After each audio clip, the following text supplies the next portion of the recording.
Welcome to the Unstoppable Recording Machine Podcast. And now your host, EYAL Levy. Welcome to the URM Podcast. Thank you so much for being here. It's crazy to think that we're now on our 5th year, but it's true. And it's only because of you, the listeners. And if you'd like to see us stick around for another 5 years, there are a few simple things that you can do that would really help us out. And I would be endlessly appreciative. Number 1, share our episodes with your friends. If you get something out of these episodes, I'm sure they will too. So please share us with your friends. Number 2, post our episodes on your Facebook and Instagram and tag me and our guests too. My Instagram is at EYAL Levy URM Audio. And let me just let you know that we love seeing ourselves tagged in these posts. Who knows, we might even respond. And number 3, leave us reviews and 5 stars, please, anywhere you can. We especially love iTunes reviews. Once again, I want to thank you all for the years and years of loyalty. I just want you to know that we will never, ever charge you for this podcast, and I will always work as hard as possible to improve the episodes in every single way possible. All I ask in return is a share, post, and a tag. Now let's get on with it. Hello, everybody. Welcome to the URM Podcast. My guest today is a guy named Carson, who's an engineer and producer whose work ranges from A Day to Remember to Billboard chart-topping pop and jazz. But I am so stoked to have him here. And if you've heard his previous episode, then you'll know why. If you haven't, stop what you're doing right now and go listen to episode number 238.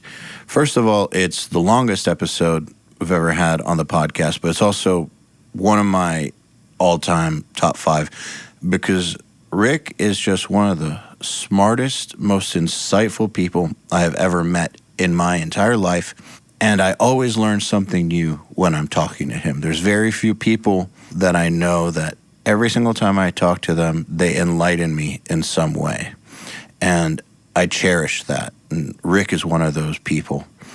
This episode is no different. One of the big things that I got as a takeaway from it was the concept of how do you ensure your own future as a producer? I mean, we don't get retirement plans. We don't have 401ks. How are you going to make that happen? Well, we talk about that in detail, along with a bunch of other things. So I'll shut up. I present you Rick Carson.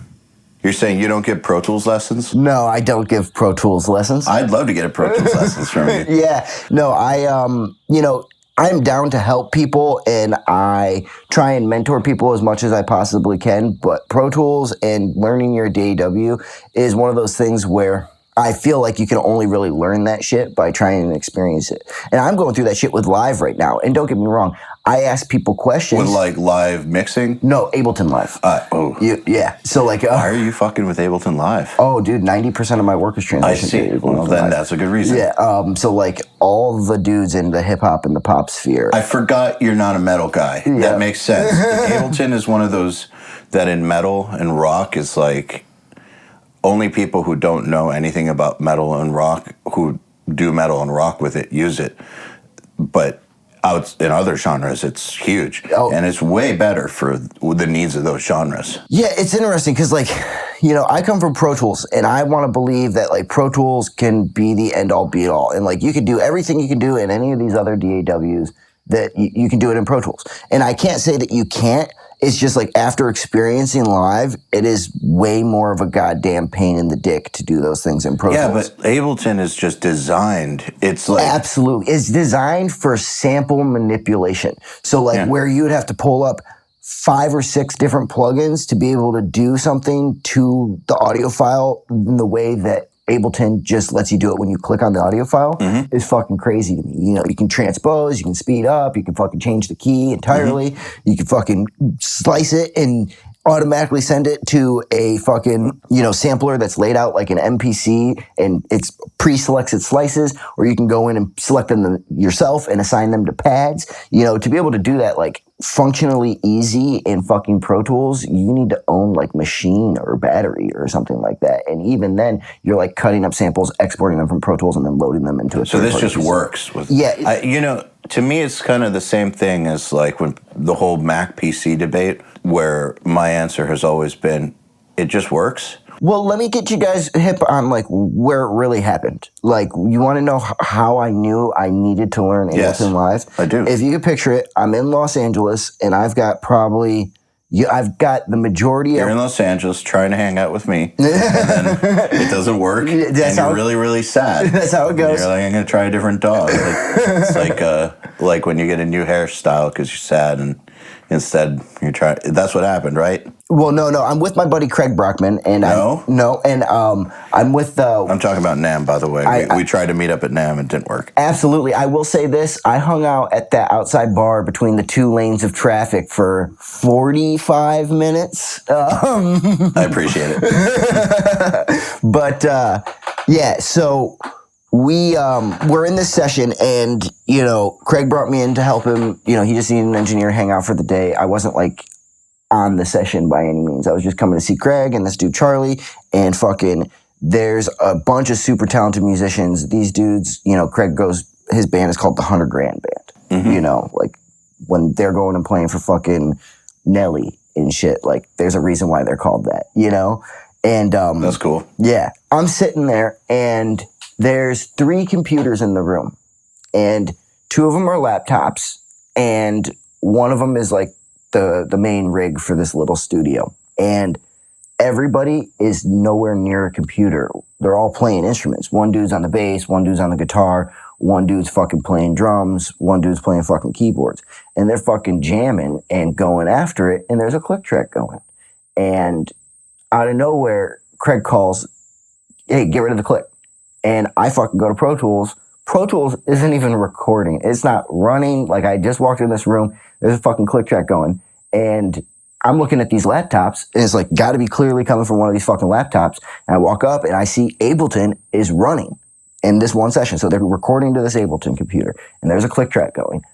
I had no fucking idea how to turn off the click track. And they actually had to stop the take and get up and come and fucking turn off the click track and do another take. And I never want to be in a position where that's what it is. If you know anything about Ableton Live, the click track in Live, it's not a track like in Pro Tools that you can mute or anything. It's literally just a yellow dot. It doesn't fucking say click. It doesn't look like a fucking metronome. It is a yellow dot. Okay, so hold on. Let me make sure I'm interpreting this correctly.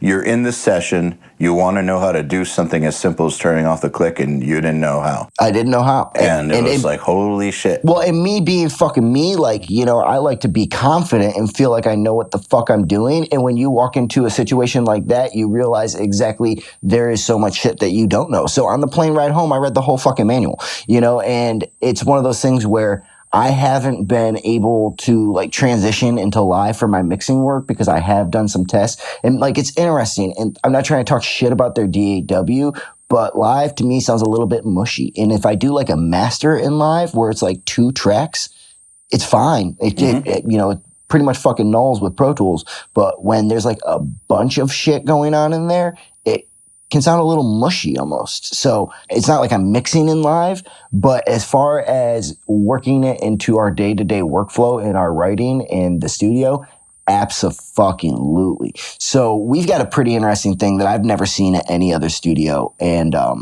how it works at Make Believe right now is we've always tried to have as much shit open as possible. That's how I like to make records. So like if you walk... What do you mean by open? So if you walk into our control room, for example, there's a mini Moog, there's a Rhodes, there's a bunch of fucking keyboards. Like a bunch of stations that just are there and operational. And yeah, and there's two different versions of them. So like there's a Rhodes in the control room and there's a Rhodes in the live room, and they all have their own different effects and pedals. And then there's a guitar Kemper in the fucking control room, but then there's a Princeton or amps in the live room, bass in the control room, bass in the live room. It's one of those things where people can go ahead and say, yeah, we just got back from the bar. We want to go fucking jam live, you know? And they can go out there. Everything in the goddamn room is going to Pro Tools, and it's all easily recorded. But on the other side, you know, we've got a lot of producers who want to come in, and they're working with their own DAW, with their own songs that they've made. So what we've done is we've taken actually just a small Motu interface,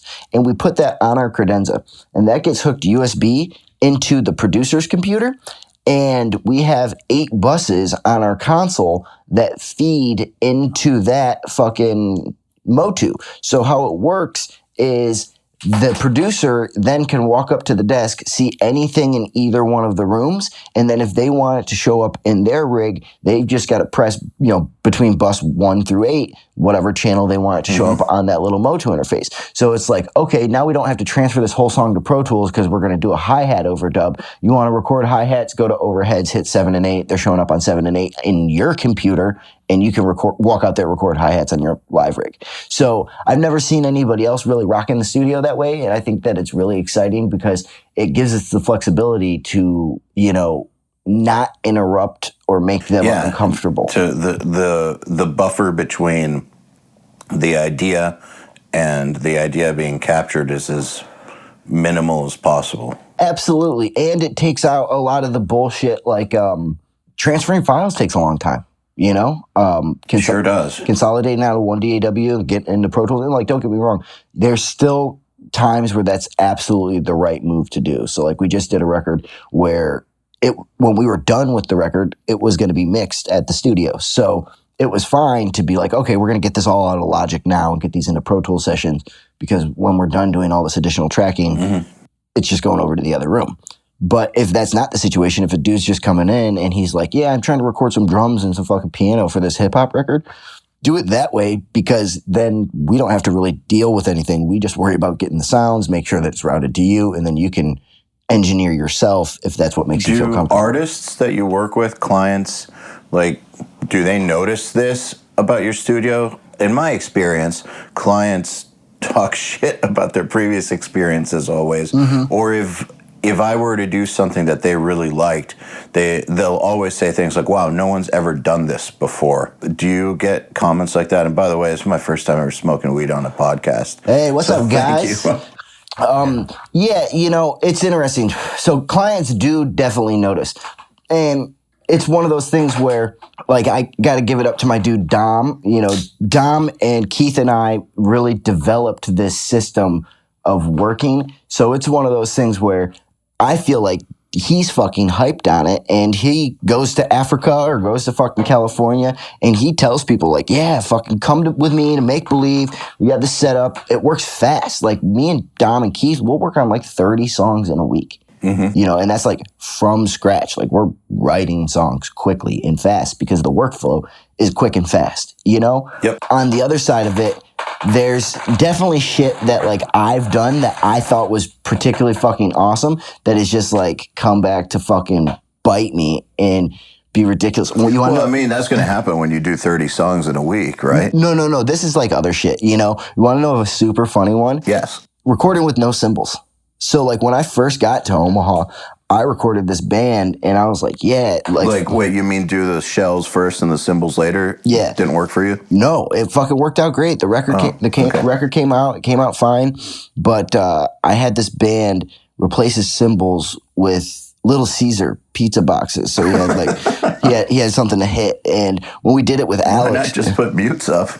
Well, we didn't have mutes. Okay, fair enough. You know, we just need something. We use what you got. Yeah, you need something to hit, and that'll not come through in the overhead mics just fine for me. Fair enough. You know, for a day to remember when we did it, we used the drum head boxes. We literally just cut cymbal shapes out of the fucking kick drum head boxes and put them up there, you know? So it's the same sort of vibe, you know? And there was a dude who worked at Guitar Center in Omaha named Doug, and he fucking ran my name through the fucking mud over that shit. I'd have clients show up and be like, yeah, man, I was just at Guitar Center. I told somebody that I was recording up here. He's like, you shouldn't record up there. That dude won't let you use cymbals and make you record pizza boxes. It's like, sorry for trying to fucking do something different or better or, maybe. That's so stupid. It is what it is. I'll tell you this right now, like, shit like that is weird. I've never recorded a band with no cymbals again in Nebraska because they're not fucking ready for that shit. But we come down here and we're trying to make the biggest goddamn rock record in the world, and that's one of the tools that we have. Fuck yeah, that's a tried and true tool. Good enough for Dave Grohl is good enough for me. Dude, good enough for Lamb of God, good enough for Will Putney, good enough for me, good enough for so many people who'd make heavy music. It's one of the staples of heavy music production, and not because these drummers can't play. As you well know, lots of heavy drummers can play their asses off. It's a stylistic production choice. Well, and when you're playing blast beats like that, the shells can come across so quiet in the fucking kit, So it's like your kick drum and snare drum, when you start going super fast, like they drop almost half in fucking volume, and it just gets lost in that goddamn mush of fucking cymbal hell. That can definitely happen. And it's like, I'm not the end-all be-all guy of fucking metal production, but I don't like that shit. It can definitely happen. Okay, so first of all, I'm not saying that recording a full kit is bad, because absolutely it can be fucking great. And sometimes, so those dynamics, like the dynamic levels of the hit of the drums, I guess, within the kit, regardless of what the engineer is doing, a lot of that is up to the drummer too, in how hard they hit when they blast, how hard, are they aware of how hard they're bashing on the cymbals versus the snare. The best drummers you don't really have those problems with, because they're aware of all this stuff, but not everyone's the best drummers. And I have limited experience making records like that compared to some of the dudes who are probably going to be listening to this podcast. But I'll tell you right now, I can tell when you're good or not. When you're good, of course when you go to your blast beat, I can look at it, it'll drop in level, but it'll instantly drop and be consistent. When you're bad, it looks like a fucking ramp where you're the same level at the start and then it ramps down to even lower than where the good guy would fucking be because you're tired as shit from trying to do it all loud. Yep. So, it's like... My favorite one is where they try to go into this long-ass double bass part and then suddenly the hands just disappear. It's just like, tap. Yeah, it's tap. It's like, are you playing a snare? I swear, like, I hear a hint of a snare. It's like the fastest double bass imaginable, and then just like, tap. Well, and drummers, can be weird. Like, I have a drummer that I don't work with too much anymore, but I loved working with him. He was a great drummer named Drew. And, he had his own problem, which is like his groove and his kick and snare and fucking hat were always in the pocket. And I loved working with him. He was a solid fucking drummer. The dudes hit the toms like fairies were running away from him and he was trying to catch them. It's just like he's doing like all this shit. This groove is super heavy, and then there's like this tom roll that's supposed to go into this next person. And you're just like, oh, son of a bitch. So like every time, like I'd have to go. It's like the essence of a tom hit. Dude, it's like, when people talk about LaCroix, it's like the fucking taste of what you think grape tastes like. It's like, yeah. With like a hint of lime. Yeah, with a hint of Tom. Hint of Tom Phil. And like, it was like when I finally sat down and talked to him, like his cymbals, his crashes were coming out louder in his tom mics than his toms were. And I was like, dude, look at this shit. Like, I got to go through and find these by hand and then take, samples that we've made and place them because these toms are, you're not hitting this shit loud enough. And then when you start trying to hit his toms hard, he'd get slower in his fills and come back in off time. So it fucked with him, and he's better now, but yeah. Whoa.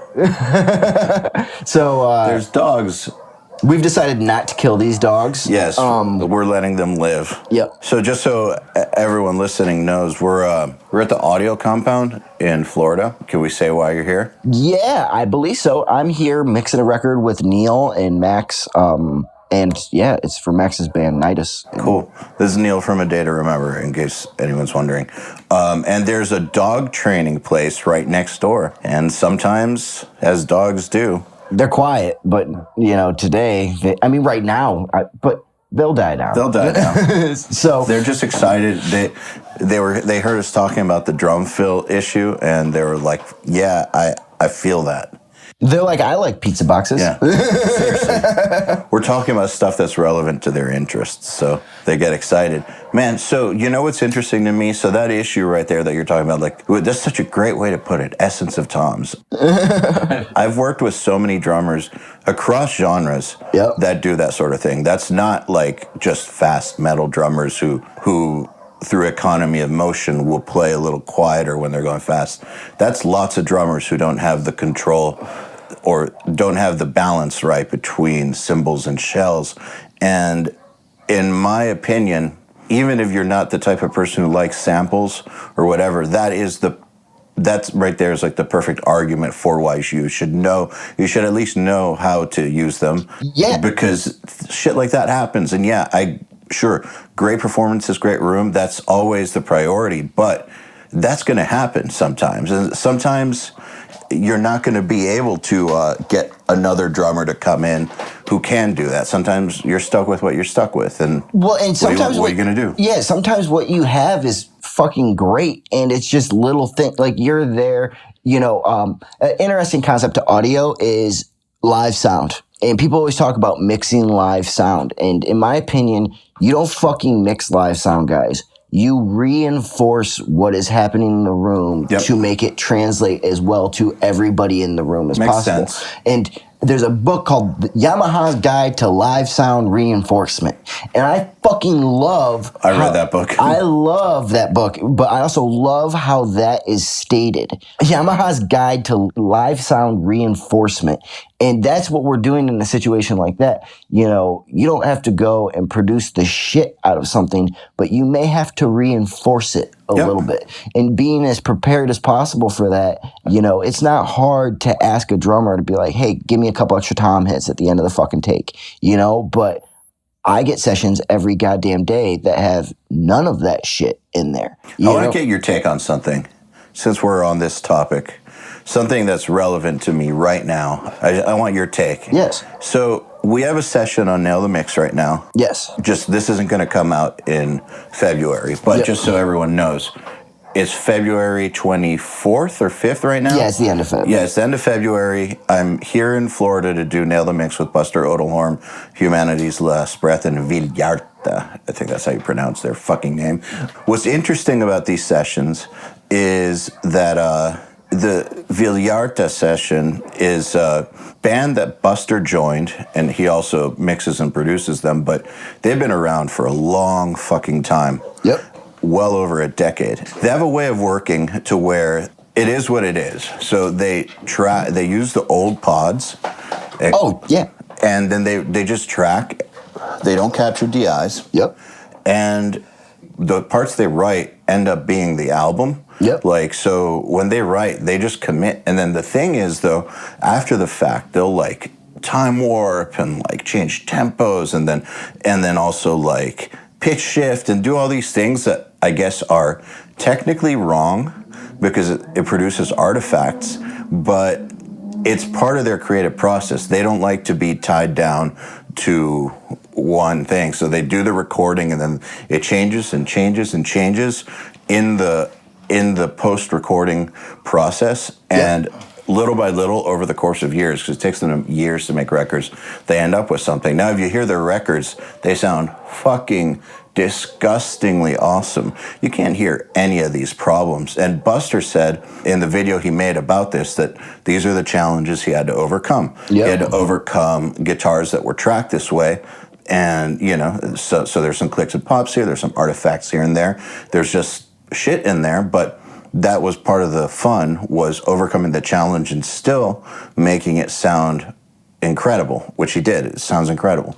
And a lot of people in the comments of the commercial, not in our community, but out in the world, in the public, were like, you're spreading bad advice that people should just accept terrible sessions and like, fuck this guy. What you have to do is tell them to retrack and all this crazy shit. Just like anger and anger and anger. Yo, if you want to act that way, expect to not have a fucking job. And the only people who are going to continue to fuck with you are the goddamn people that you went to high school with who for some reason think that you're fucking Tom Lord Algae, you know? And it just isn't real. Like, that is not, like, the sessions that I get from the hip-hop world, these are made by what I would call amateur engineers. People who don't give a fuck about what's happening as far as engineering goes. But you want to know what? They're artists, or they're the producer, and they're fucking accomplishing what needs to be accomplished to get the job done. Like, a perfect example, I'm mixing this song for this girl from South Africa, and, you know, it's gonna be huge. And fucking the chorus, if you could picture it, they're like, bring out this chorus, we need to sound fucking, you know, more distinguishable. And the words in the chorus, it's a 2-syllable word. I'm not going to give it away, but we'll just say it's like, hooray, you know? Mm-hmm. And that's not the word, but yeah. So we'll say it's hooray. And I've got 4 fucking tracks. They all say fucking Vox idea, which means that these, I've got, you know, Vox verse, Vox fucking bridge, and then all the chorus tracks say Vox idea, which means that these came from a writing session. Yep. And, you know, there's one track that has nothing below 600 hertz in it and like a weird flanger on it, and it says, hooray. The other 3 tracks are all muffled and distorted and sound like someone's sleeping next to the microphone like it's a teddy bear, and they go, They don't say the goddamn word at all in it. So there's definitely a vision there. Yeah, but when you put them all fucking together, you know, it creates this weird kind of sound that is kind of like that word. So my job is to try and figure out how to get to say more of that word from the one track that has literally no mid-range or low-end information. I got some 1K in there, so I relied on that bitch. Mm-hmm. But, you know, it was one of those things, like, it's not like I could turn that shit up, because if I did, it sounded like a mosquito was farting the goddamn chorus on top of this other fucking shit. So it's like, but who am I to call and be like, hey, will you retract that part? You know, no, we're not going to retract that part. We're going to fucking fire you and hire a young guru. And it's one of those things, like, you know, you look at fucking certain people that you've been doing work for years, like, that may want that from you and be told that, that's cool, you know? But on other situations, especially in the hip hop and pop world, like, don't go fucking with these people's shit. You know, I see dudes who, first thing they do when they get a session is they replace the drums, and then they fucking program the 808 with their own 808 sound and shit like that. And it's like, in my world, that's not the move. And like, if I'm mixing like a rock record and it comes over with drums that someone tracked in their basement, like, I may start and get my samples up, and I may be listening to them from the beginning.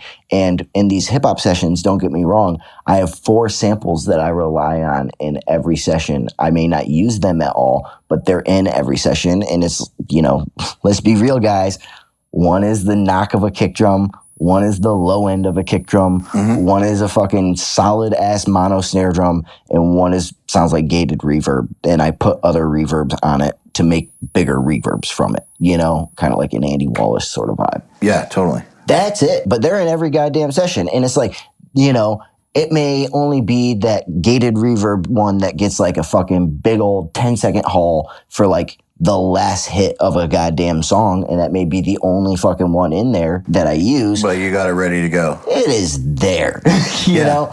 But so what I'm understanding, let me make sure I'm interpreting what you're saying correctly, is you distinguish between something that has an artistic intent versus something that was just an engineering shortcoming. Yeah, a limitation. And you need to know, I feel like as a mixer who's receiving other people's tracks, you need to have the wisdom, and maybe that's something that only comes through enough experience, but you need to understand the difference between something that's I don't want to say wonky, but not traditionally proper because it's an artistic decision versus something that is just they may not have really known what they were doing as well. And every person that you mix for is fucking different, and they're looking for a different thing. I got a test. And every time that I don't do it, it bites me in the goddamn dick. And I didn't do it recently within the past 3.5 months. Like, you got a test mix? No, I got a test. I'll explain it here in a second. Okay. But I didn't do it recently in the past 3.5 months, and it bit me in the goddamn dick again, and it's super solid test, and I think that everybody should fuck with it, personally. Don't get me wrong. There's certain dudes out there in the world, dudes like Colin Britton. Like, when you hire Colin Britton, you want Colin to Colin Britton the goddamn song. Yes. And let him. Well, yes, there's a style of producer. I call them artiste. Well, yeah, and not even producer, and absolutely producer, because he's a tremendous fucking producer, and we're very different producers. Colin is the sort of dude who can listen to your song and take your song and fucking turn it into a completely different genre, for a different time. I'm not that sort of producer. I'm the sort of producer who knows who to make the right phone call to get someone in the room if that's the job that needs to be done. Like a Rick Rubin style. Yeah. But how I like to describe my job is I'm a coffee strainer for your bullshit.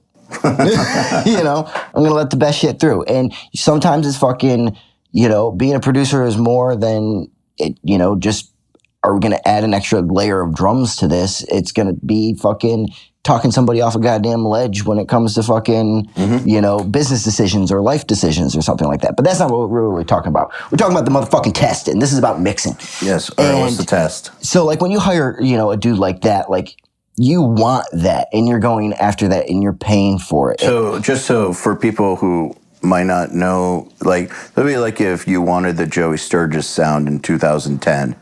You hire Joey Sturgis, you don't hire someone else. Yeah, you don't hire me like used to happen. People hired me to give them the Joey sound. It's like, fuckers, go to Joey. Yeah, and what you expect to get back from Joey is within a line, in my opinion. And that line is parameters. It's a much tighter parameter than a dude like Colin, because Colin is, no offense to Joey, super fucking flexible, where Joey was. Well, that is part of Colin's thing. Yeah, that is. Yeah, and Joey's thing is, he was the king of what he was doing. His lane, he drove a Maserati in it, And here's the motherfucking test. When you get a new artist or a new producer, and usually, in my opinion, artists or whatever, okay, I'm about to spit some serious game. This is shit that I've developed over the past 10 years. In this game, guys, you got to think about this like football. And I don't fuck with football. I'm not a football fan. I grew up in Detroit. The closest thing I got to fucking football was watching the Lions lose every fucking Thanksgiving. And I'm about to spit some serious game on multiple things. First of all, I'm going to make this real short. Watching Barry Sanders get his ass handed to him every fucking Thanksgiving taught me everything that I needed to know about teamwork. It doesn't matter how tremendously talented you are on your own. If you can't play with a team who supports you and fucking helps you win, then you fucking lose. You lose every Thanksgiving and you retire early because you can't take losing anymore. It's true. Teamwork makes the fucking dream work. And the second thing is, shout out to my goddamn team. Justin Valentine, Connor Murphy, fucking Nate, Keith Roger, Andrew Enns. I fucking love all of you.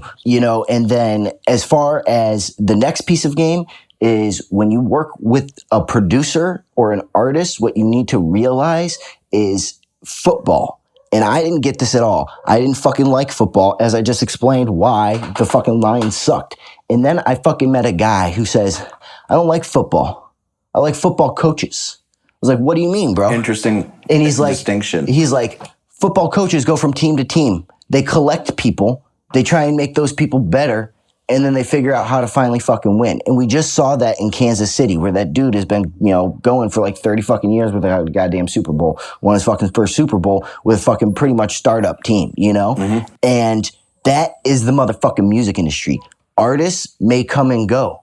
Artists may turn into producers or songwriters themselves, but the producers are the motherfucking football coaches. And next year, they're going to have a new team with a new roster. It's true. Those are the people that you got to really pay attention to them and learn and listen to what they're fucking saying. And here's what the test is. And I've said it about the test. So when you're mixing a song for a new fucking person, the bridge is the perfect opportunity to flex what I would call your creative fucking muscle. When I mix for someone for the first time, what I like to do is ride the fucking line. I'm going to give them their goddamn rough back, but way better. The best their rough could sound with their sounds and their shit. But then in that bridge on that first mix, I'll usually fucking do one or two things that would be a creative fucking thing, whether it's a delay, like a short room delay where it's like fucking 17 on one side and 21 on the other side. It makes it sound hollow and weird and gives it a different vibe for the bridge. Or, maybe it's a big fucking reverb on the snares that fucking open the whole song up and go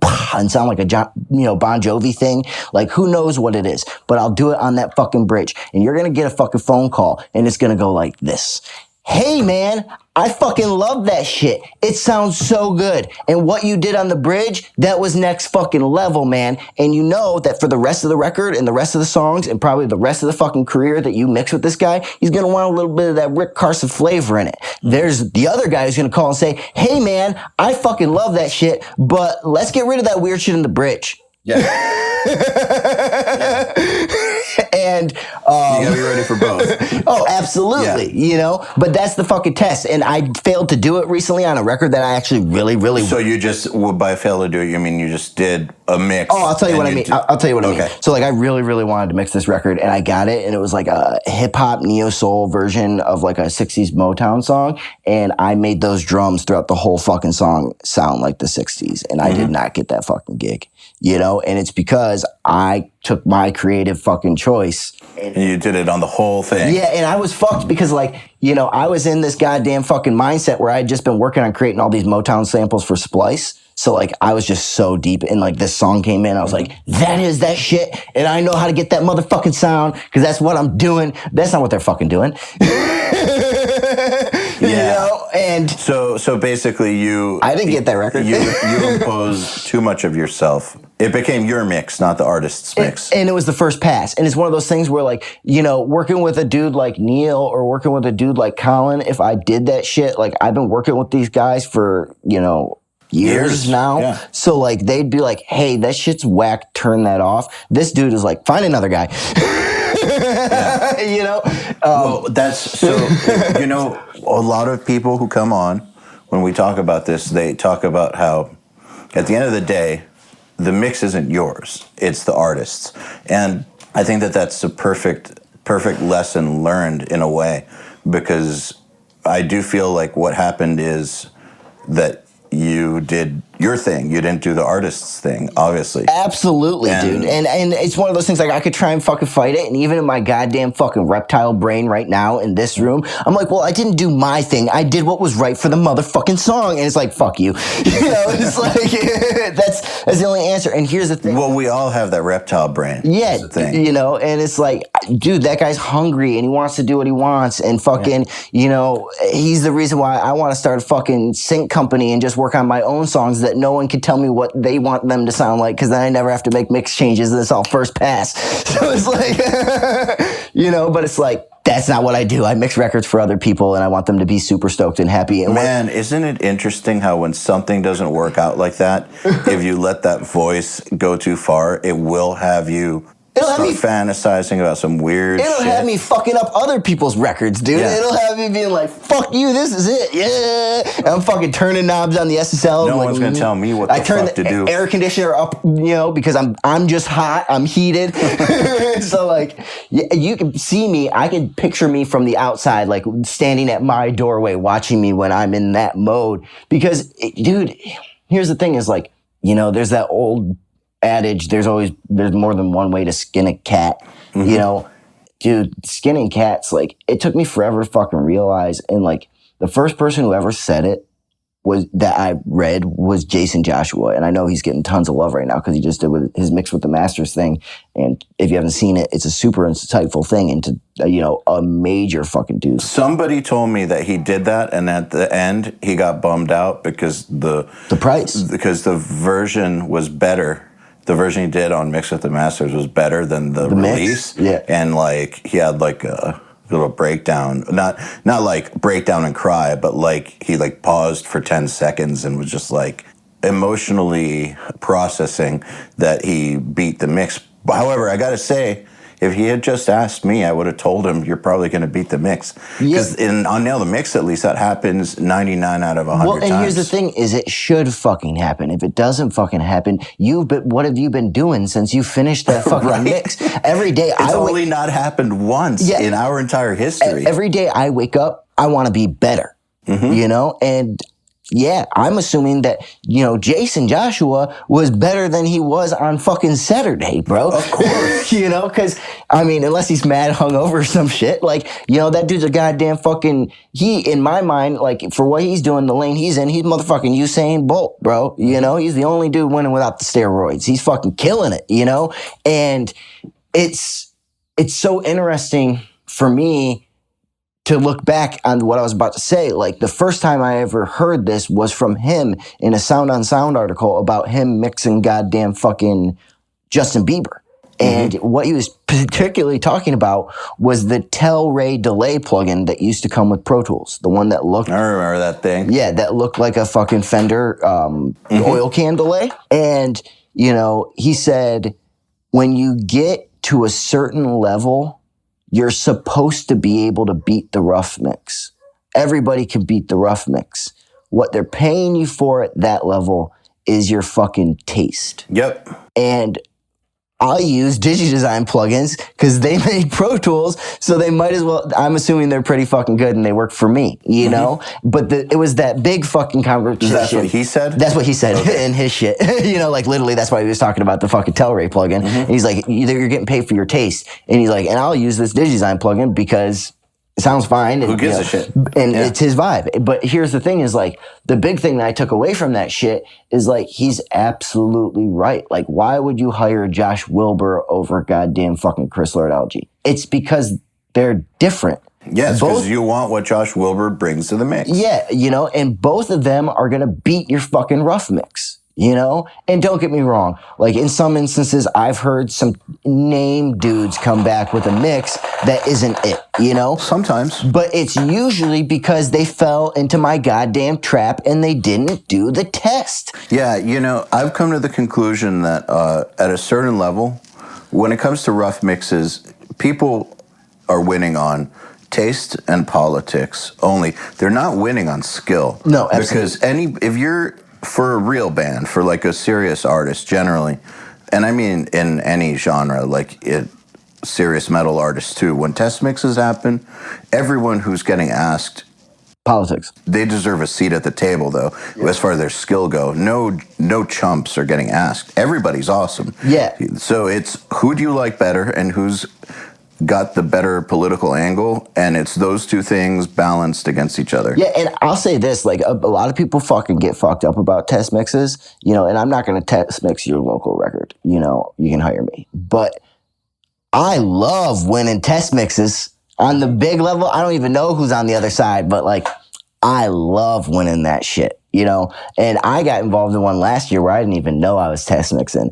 And when it came back... How did you not know you were test mixing? Well, I knew I was test mixing the song, but I didn't know that I was test mixing against 7 other dudes. Oh, okay. You know? So, like, they were like, yeah, take a shot at this and fucking we'll see if we want to go with you, blah, blah, blah. And then fucking I got hit up by management. They're like, yeah, you beat out everybody else. I was like, everybody else? And it's like, you know, I'm not going to go into who I think was on the other side of that shit, but they weren't chumps. Yeah, they weren't chumps. And they weren't like Lord-Alge's. It's not that genre, you know? But they're dudes who are on Mix with the Masters, you know? So it's like, I was just, yeah. Like, that's how you get in the politics. Like, people get fucked up because, like, you know, especially in the genre where a lot of you dudes are coming from, like, there's been some fucking trendsetters, and I can't speak more highly of a dude like Joey Sturgis, because when I got into the goddamn game, you know, Joey Sturgis fucked up everything. He fucked up my whole life, to be honest. When I got into the goddamn... He kind of fucked up a whole industry. He did. You know, when I got into the goddamn game, everybody wanted to be Andy Sneap, we were all hanging out on Andy Steep's forums. This is true. And you don't recognize me from there, but there was a dude on there named BW Recordings, and that was me when I had Bridgewater Recordings back in the day before Make Believe. That's so awesome. And fucking man, you know how many people that I've had in my world now that have come from that forum. It's crazy. Absolutely. Like our whole generation. Yeah. I mean, if you're between 28 and 32 making records right now and you gave a shit about fucking the Black Album. Or I'd say if you're between 28 and 50. Yeah, oh, absolutely. But I'm saying, like, for sure. Like, if you're killing it and you're between 28 and fucking 32 and you gave a shit about how Metallica sounded in any way, shape, or form, you were on that fucking phone. Absolutely. You know? And that's how I got there. And, you know, fucking Joey fucked up everything because everyone wanted to be Andy. Everyone wanted to own a fucking SSL. Everyone wanted to fucking have, you know, fucking outboard gear and some Neve Pre's, and fucking Andy used gear and relied on it in the way dudes like Bob Rock did and shit like that. But then fucking it came out and fucking, you know, Joey was doing like Zombies and fucking Asking Alexandria and shit, and people were like, this shit is what I want my shit to sound like. What do you use? And he's like, nothing. I use a Presonus interface and a fucking SM7 and a Countryman DI, and that's it. And like, I'm pretty sure that's still his rig to this goddamn day from what I can tell on the internet. And that shit fucking... I think it uses an Audio-Technica mic, actually. Now? Like a 4050 or something. Yeah, and that's cool, you know, but it's... I mean, he wasn't out there buying C800Gs. He had a Great River preamp, which I guess is a Neve clone, and that's it. Like, that is it. See, I had never even heard about the Great River. So just for recording vocals. Yeah. Like, he didn't record vocals right into the Behringers. So, yeah, the Great River... What do you mean the Presonus? Did he have a... You use a Presonus. Oh, not Behringer, I'm sorry. Yeah. Well, no, he RME. Maybe he upgraded to RME. See, and here's the thing is, like, you know, when I did my research on that, I thought he was using, like, one of those Presonus Fire Studios. But it's way back in the day. But he probably did. And it doesn't matter, because none of it fucking matters. It was still just an interface. Yeah, dude. And, like, a one-channel pre for vocals. Yeah. And then prosumer-level monitors. And that's it. Yeah, and fucking... You know, he was turning out records that people wanted to listen to, you know? And they sounded great. And it fucked people up. And now it's like, you know, they have that sound. It's what I would call a very quickly dated sound, you know? Yes, and he'll even admit it. You know, so it's like, I'm not trying to talk shit on that or anything. You know, his records went way further than the records I was making at the time. Talking, he'll admit it, like, it sounds like 2009. Yeah, but it, you know, the sound has moved on, but the sound has moved on in a way that has been influenced by the records that he made, you know? Yes. And that is fucking exactly what's happening to Phineas right now. You know, the sound is moving on from what Billy did last year, but they're being influenced by Billy now in the record that he made. And it's just like, for me, being a dude who's got so much money wrapped up into outboard gear and this show, you know, it's fucking, you know, it's always been one of the things, like, I know in my heart of hearts, none of this shit fucking matters. And people will come up to me. I literally have people stand in my room and say the most ridiculous fucking shit to me. I had an intern say, hey, man, I could make records sound the way that you do if I had the same shit that you had. Bullshit. Literally said that shit to me. And I fucking literally looked at it and was like, I'll make a record sound better than you on your fucking laptop fucking now. I was about to say, you could say the exact same thing. I can make records that sound like me on your rig. Yeah, dude, I said it to him literally. I looked at him in his eye. I was like, I will make a record sound better than you on your laptop right fucking now. You know, and it's like, you couldn't even turn this shit on. You know, so that's the fucking thing that it really doesn't fucking matter. But at the other side of it, and I don't know how we got on this topic, but this is a smart thing, because like, we're always in this debate. Like, people are like, what matters, what doesn't matter? And, you know, we started this, the joke that we had fucking when we were going to start this podcast was that this was going to be EYAL and Rick's list of gear that you need to buy to be taken seriously by other dudes on the internet that want to do your job. You know? And that's really what it fucking is, you know? But I'll tell you this right now. I can use an SSL. I do remember that joke. That was an hour ago. Yeah. I can use an SSL better than a lot of fucking people who are probably listening to this. I can walk into any room and I feel comfortable using the fucking console. I don't care if it's a vintage Neve, vintage API. I don't care if it's a Soundcraft Ghost. That's your world. Yeah. Well, it's not even my world. I'll walk in, I'll do the whole record, with a fucking batch of converters and fucking Pro Tools. You know, I don't give a shit. I want to be flexible. But what it puts you in a position is like, you want to know a super interesting one? A dude who's like involved in this shit? Daniel Escobar is a part of this community, right? He is? Yeah. Daniel is a perfect example because like I watched Daniel, he was making rock records and fucking working on his own shit and stuff like that. And then he transitioned into being a dude who knows how to work an SSL room and works with high-end hip-hop artists and shit like that. And fucking... Man, I love hearing when people from the community do cool shit. Oh, did you not know that? No. He's rented the record plant down in Miami, bro. He's fucking working with like Travis Scott, tons of people, bro. He's the fuck? Yeah, like, killing it. No, I didn't know that. Yeah. I just know that, like, he was an ambitious dude. Yeah. Part of the URM community. I knew he moved to Florida. That's all I heard. Yeah, and it's one of those things like me and him, we've become a little bit better friends over the past year, but it's always just like I got levels to even my Facebook friends with like how in-depth you interact with these people, but I'm still watching and they're still watching, you know, and it's like seeing that shit, it makes you fucking flexible. There's people that I see in some of these forums, I'm not shouting out URM for example, but in just forums in general who say like, you don't need a fucking console. I saw a video why there will never be a fucking console in my studio or some shit like that. I saw that. You know, and it's like, you want to know why? Because you don't know how to fucking use it, because you can't afford it. You know, like there's multitudes of reasons. And I'm at the point where like I may be giving up my consoles and it may not be one of those things where I'm giving them up because I don't want to make records on them anymore. It is just, I'm at a time period where what is valuable to me may be changing. And if But there's a big difference between saying, I'm getting rid of a console, I don't want to use one anymore because my particular situation doesn't really need it anymore, versus I will never get one when you haven't even used one, you don't know how it works, like you don't know what the fuck you're talking about, you're just making a statement to get attention because you're an asshole. Exactly. And big difference. 100%. And it's not even, for me, it's like, I wouldn't be giving up analog consoles because they're not useful in my workflow anymore. I could always find a goddamn use for an analog console, guys. Like, trust me. You got your reasons, though. Yeah, because I want to. Do you mind sharing them? Yeah, I want to invest in starting a plugin company. Okay. You know? Good reason. And it's like, that shit takes fucking capital. Mm-hmm. You know, the goddamn fucking NDAs and fucking, you know, paperwork from the attorneys is, you know, way more than fucking record budgets. So it's like, you know, to be able to really push forward in a space like that, you know, I've got to play with the assets that I have. You know, I don't own a car. I haven't owned a car in 12 years because I have a goddamn API legacy, you know, but I got to look at the legacy and say, okay, I'll be fucking straight up. Like, I got a great deal on the legacy. That was an awesome fucking transaction. How it worked out was it was owned by a corporation in Texas. It was used to make Barney and the Walker Texas Ranger television show. But because that was funded by PBS and they took government money, they can't actually sell those things because of the tax shit. You know? So what we did was like they wanted to move on to digital and they had to get rid of the goddamn desk and they knew that it was fucking valuable. So we linked up with a charity and they fucking donated the console to the charity and then I donated fucking like $35,000 in exchange for the goddamn console from the charity. You know? Great deal. Yeah, I got a motherfucking legacy. And it's like, I could look at it and say, okay, well, I can sell the fucking legacy and I could free up fucking,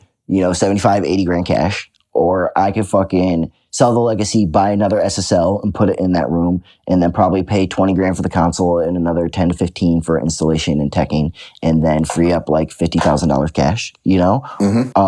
Or I could sell both the fucking desks because, you know, let's be real. If you guys want to know the honest truth about Omaha, Nebraska, I've had an SSL console in the state of Nebraska for almost 10 years and not a single person has ever booked it to mix a record on. You know, so like if that console was in New York or Los Angeles, there would be freelance engineers who book out that room because they want to come mix a record on an SSL. That doesn't happen in Nebraska. It never fucking happened. And it's actually one of the reasons why I took the SSL out of the main room and put it in the goddamn back room. Well, if it's been 10 years, I think that's a good... Well, I did that. Yeah. I did that roughly 5 years ago. I put it in my personal room because I was hoping that maybe SSL's not the vibe. Maybe they want something like an API. You know, They don't, and like people will come in, like the studio gets utilized for a lot of outside tracking. People track their drums there and shit like that. But I don't really think they give a shit. And like for me, I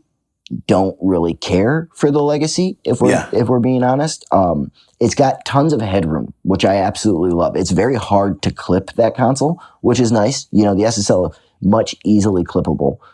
So for like these dudes who aren't what I would consider the most proficient engineers or dudes who just don't have a lot of time on consoles and stuff like that, the console isn't one of those things that ever is really going to get in their way in the workflow that I have. And it gives me the ability to have everything patched in and everything is numbered to the desk. So if it's coming in on 17 on the console, it's coming in on 17 in Pro Tools. Yeah. And you push up the fucking fader and your signal's there, and then you have an EQ. A lot less confusion for someone who may not be as, I guess, what's the word, virtuosic with their signal flow. Yeah, and like our studio has a ton of shit, and also our console doesn't have any preamps in it, so it's not to the point where like you could plug a microphone into the wall and like it shows up on channel 1. You've got to have everything routed through outboard preamps, which is tight because you get all those flavors. But a lot of people like don't know anything about that shit or don't know how to use it. So like for me, it's like I've got things that live in certain places and they're just there. So like my overheads are always in this Soundtech preamp. You almost never have to fucking touch the thing, It just sits off in the corner, sounds great forever. And all an engineer has to worry about is pushing up those 2 faders that says motherfucking overheads, And like Keith, who is my chief engineer at Make Believe, like, don't get me wrong, he'll do whatever the fuck he wants and he can change that shit. But like for the majority of people who are coming in there and want to fucking track a drum set, the overheads are out there. They're not going to change what those mics are and they'll just move them to where they want. And it's usually fucking fine. And I believe in certain situations, there's producers like Maurice Bailey, who's a super talented dude from Omaha. They trust that we got sounds going on already. There's like EQs and inserts and shit. And it's like, we do this shit. And you want to know a super funny example of that? We had a session come in where these dudes came in from Europe recently, and my buddy Dom, that's Dominique Sanders from fucking Kansas City, by the way. He's an absolutely tremendous producer. If you guys want to learn about hip hop at all and try and find young dudes to watch out for, he is one of the fucking guys. Dominic Sanders. Yep. Check him out. And so he calls me up and he's like, "Hey, we're looking for this drum sound." I'm like, okay, so before the session starts up, I've got like 9 drum sets at the studio. So I get the right drum set out and I get it tuned and treated right and get the right shit on it. And fucking the drummer is out there and he's playing and he's having a grand old time and we're fucking cutting live. This is piano, violin, upright bass, 3 saxophones and drums. It's a jazz record. So we're cutting this fucking record and there's this dude who is like with one of the players and he's like this guy's fucking roadie, and he comes up to me, he's like, "Hey man, the drums they're kind of tuned like a rock record." And I was like, "Oh, well, I'm pretty happy with it, but if he wants to change it, he's more than welcome to change it, Yeah. And I don't know who this guy is at all. And he's being real obnoxious, and I can't remember what he said, but he was like, "I spent 3 years with Bernard Purdy," who, if you don't know who Bernard Purdy is, he's a fucking super drummer, And I'm like, okay, and like, I don't want to say anything to this dude, but like one thing that like fucking I get off on, and like in this world, you guys don't know me, probably dudes like Colin and dudes like, Neil in the rock world are probably some of the bigger dudes who know that like, you want me to get a drum sound? I'll get you a fucking drum sound. Say the fucking record, I'll get the goddamn sound. Yeah, I know that about you. Yeah, but you're like an encyclopedia. In the hip hop world, that's one of the things that I'm more well known for, And so like to get the phone call and say, "Get this drum sound," I get that drum sound set up, and then this motherfucker is in here. So who was the dude? He's the dude willing to work for free for one of the musicians who came up. So what was he doing there? He was just supposed to be hanging out. Hey everybody, if you're enjoying this podcast, then you should know that it's brought to you by URM Academy. URM Academy's mission is to create the next generation of audio professionals by giving them the inspiration and information to hone their craft and build a career doing what they love. You've probably heard me talk about Nail the Mix before, and if you're a member, you already know how amazing it is. At the beginning of the month, Nail the Mix members get the raw multi-tracks to a new song by artists like Lamb of God, Angels and Airwaves, Knock Loose, Opeth, Meshuggah, Bring Me the Horizon, Gojira, Asking Alexandria, Machine Head, and Papa Roach, among many, many others. Over 60 at this point. Then at the end of the month, the producer who mixed it comes on and does a live streaming walkthrough of exactly how they mixed the song on the album and takes your questions live on air. And these are guys like TLA, Will Putney, Jens Bogren, Dan Lancaster, Tui Madsen, Andrew Wade, and many, many more. You'll also get access to MixLab, which is our collection of dozens of bite-sized mixing tutorials that cover all the basics, as well as Portfolio Builder, which is a library of pro-quality multi-tracks cleared for use in your portfolio, so your career will never again be held back by the quality of your source material. And for those of you who really want to step up their game, we have another membership tier called URM Enhanced, which includes everything I already told you about and access to our massive library of fast tracks, which are deep, super detailed courses on intermediate and advanced topics like gain staging, mastering, low end, and so forth. It's over 500 hours of content, and man, let me tell you, this stuff is just insanely detailed. Enhanced members also get access to one-on-ones, which are basically office hour sessions with us, and Mix Rescue, which is where we open up one of your mixes and fix it up and talk you through exactly what we're doing at every step. So if any of that sounds interesting to you, if you're ready to level up your mixing skills in your audio career, head over to urm.academy to find out more. So just this dude hanging out is telling me that I'm getting... Who asked you for the drum sound? The producer. The producer, okay. And so you get this drum sound. Is the producer there by any chance? Oh, absolutely. Okay, and so then this guy who's not on the session just happens to be there, it starts throwing in his 2 cents. Yeah, and like everybody's watching this, and like so. First of all, wait, that's just not good etiquette. No, not at all. But here it gets so good, bro. So like he fucking like starts. Fuck that guy. These are like super treated drums. I've got half the kick drum full of newspaper. I've got fucking multiple pieces of tape and fucking rolled up fucking gaff tape and fucking. Gaff tape and paper towel in the shape of old Cotexes because they would use, panty liners on drums back in the 60s. So I try and make them in the same shape of them. And I've got these drums treated. He's pulling this shit off. He takes my fucking, $3,000 Q snare drum, pulls all the treatment off of it, and then stands on the head and then asks if we have a drum dial to re-fucking tune it.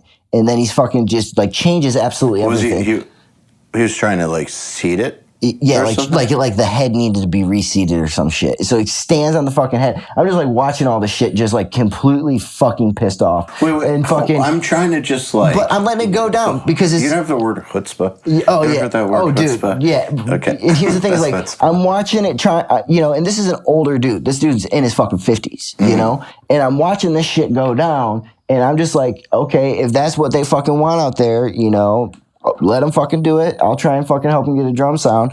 So, after we get drums set up, like I fucking go and I go in the back room and I, doing my shit and fucking, they leave and like half the band fucking leaves and goes get dinner. And then it's like the drummer, the producer, me, and a couple other people. And the drummer looks at me and he goes, yo, who's that fucking guy who went in there and like changed the drum sound and shit? Is that like, did you do that? And I was like, cause he's like, the drum sound was great beforehand. I was like, oh no. I was like, I thought that was on you guys. I thought you wanted that shit. He's like, the drums were fucking rocking before when they were dead and they were fucking, real pillowy. He's like, that's the perfect vibe for this shit. I was like, okay. Sorry, so then I go back out there and I'm fucking retuning the goddamn drums, retreating them and shit. And this motherfucker shows back up from dinner and he walks out and he's like, were the drums just too ringy or something? And I was like, don't even worry about it. I got it. And then he looks at me and he goes, don't you need a drum dial? And I was like,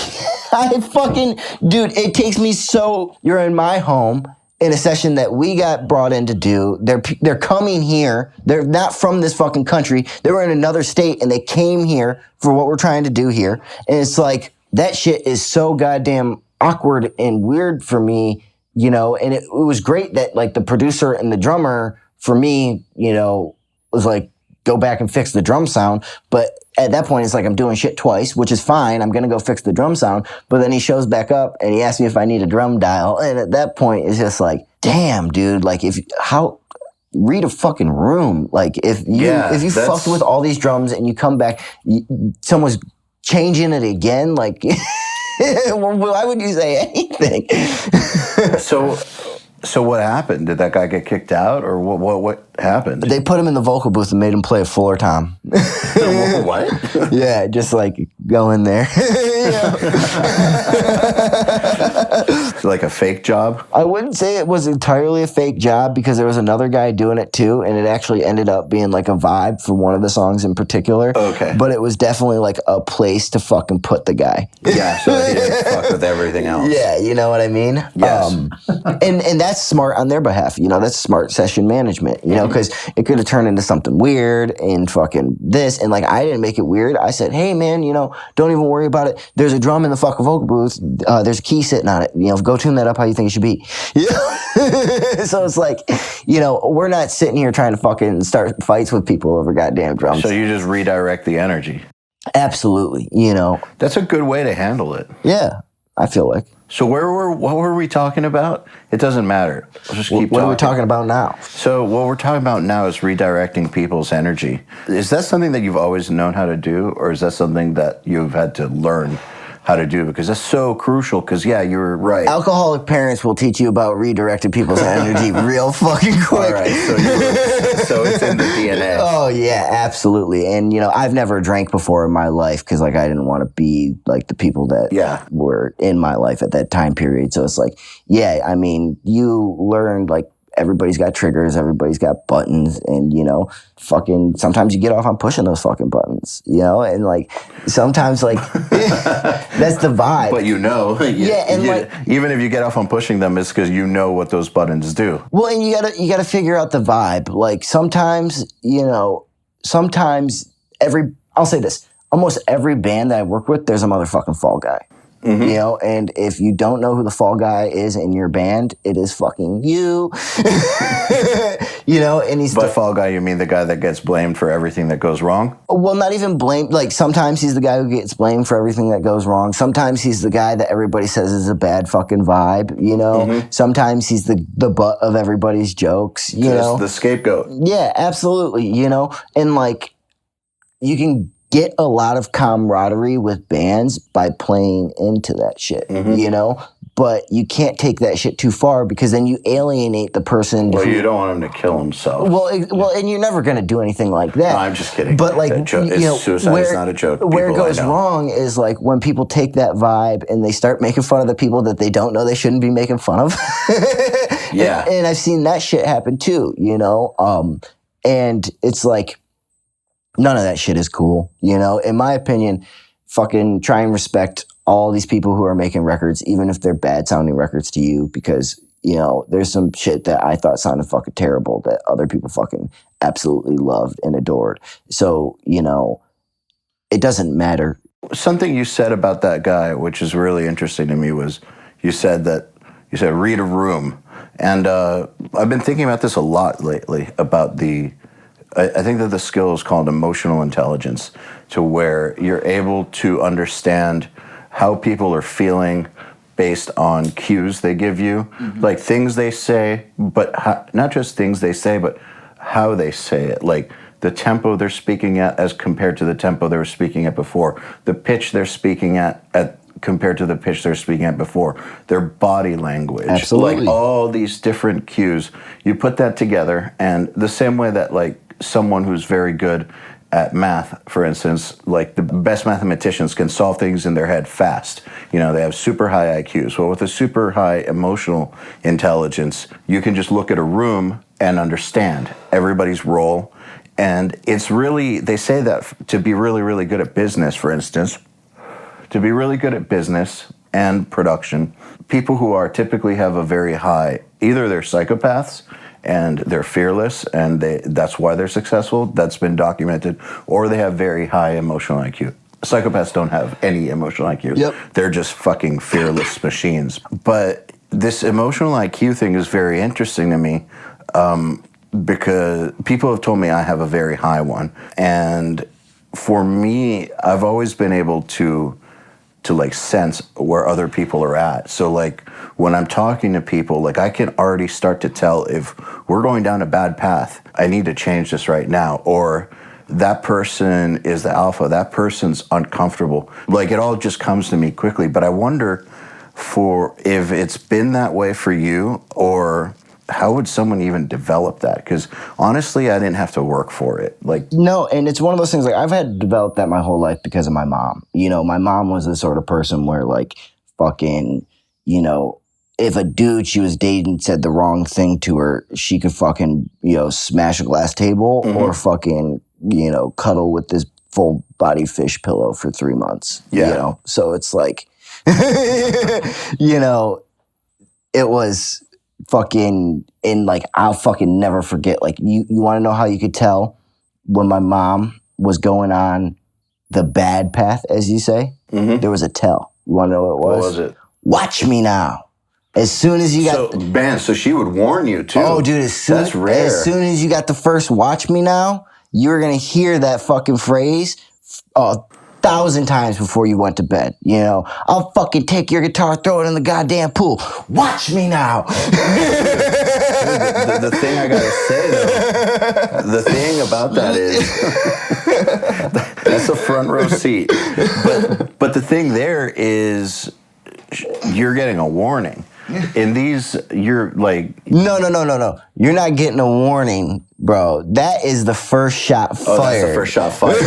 Okay, so was there a tell before that? Well, yeah, there's like always... you know that the Watch Me Now is coming. Yeah, there's always tells, you know, but it's one of those things like Watch Me Now was interesting because like, you know, there were certain things that she would do when she was like pissed fucking drunk, couldn't stand up sort of vibe. And then there were certain things she'd do when she was like buzzed, you know, and they were like different levels of aggression or fucking anger, you know, but a Watch Me Now could come out of fucking nowhere. She could be motherfucking sober and you could get Watch Me Now for the next fucking 12 hours, dude. So, you know, it was just one of those things where like, you know, yeah, I had to fucking, and like, you could be getting Watch Me Now for some shit that some other fucking dude did, you know? And yeah, it was, as you say, as far as emotional intelligence goes, like, I think it's a big part of this game.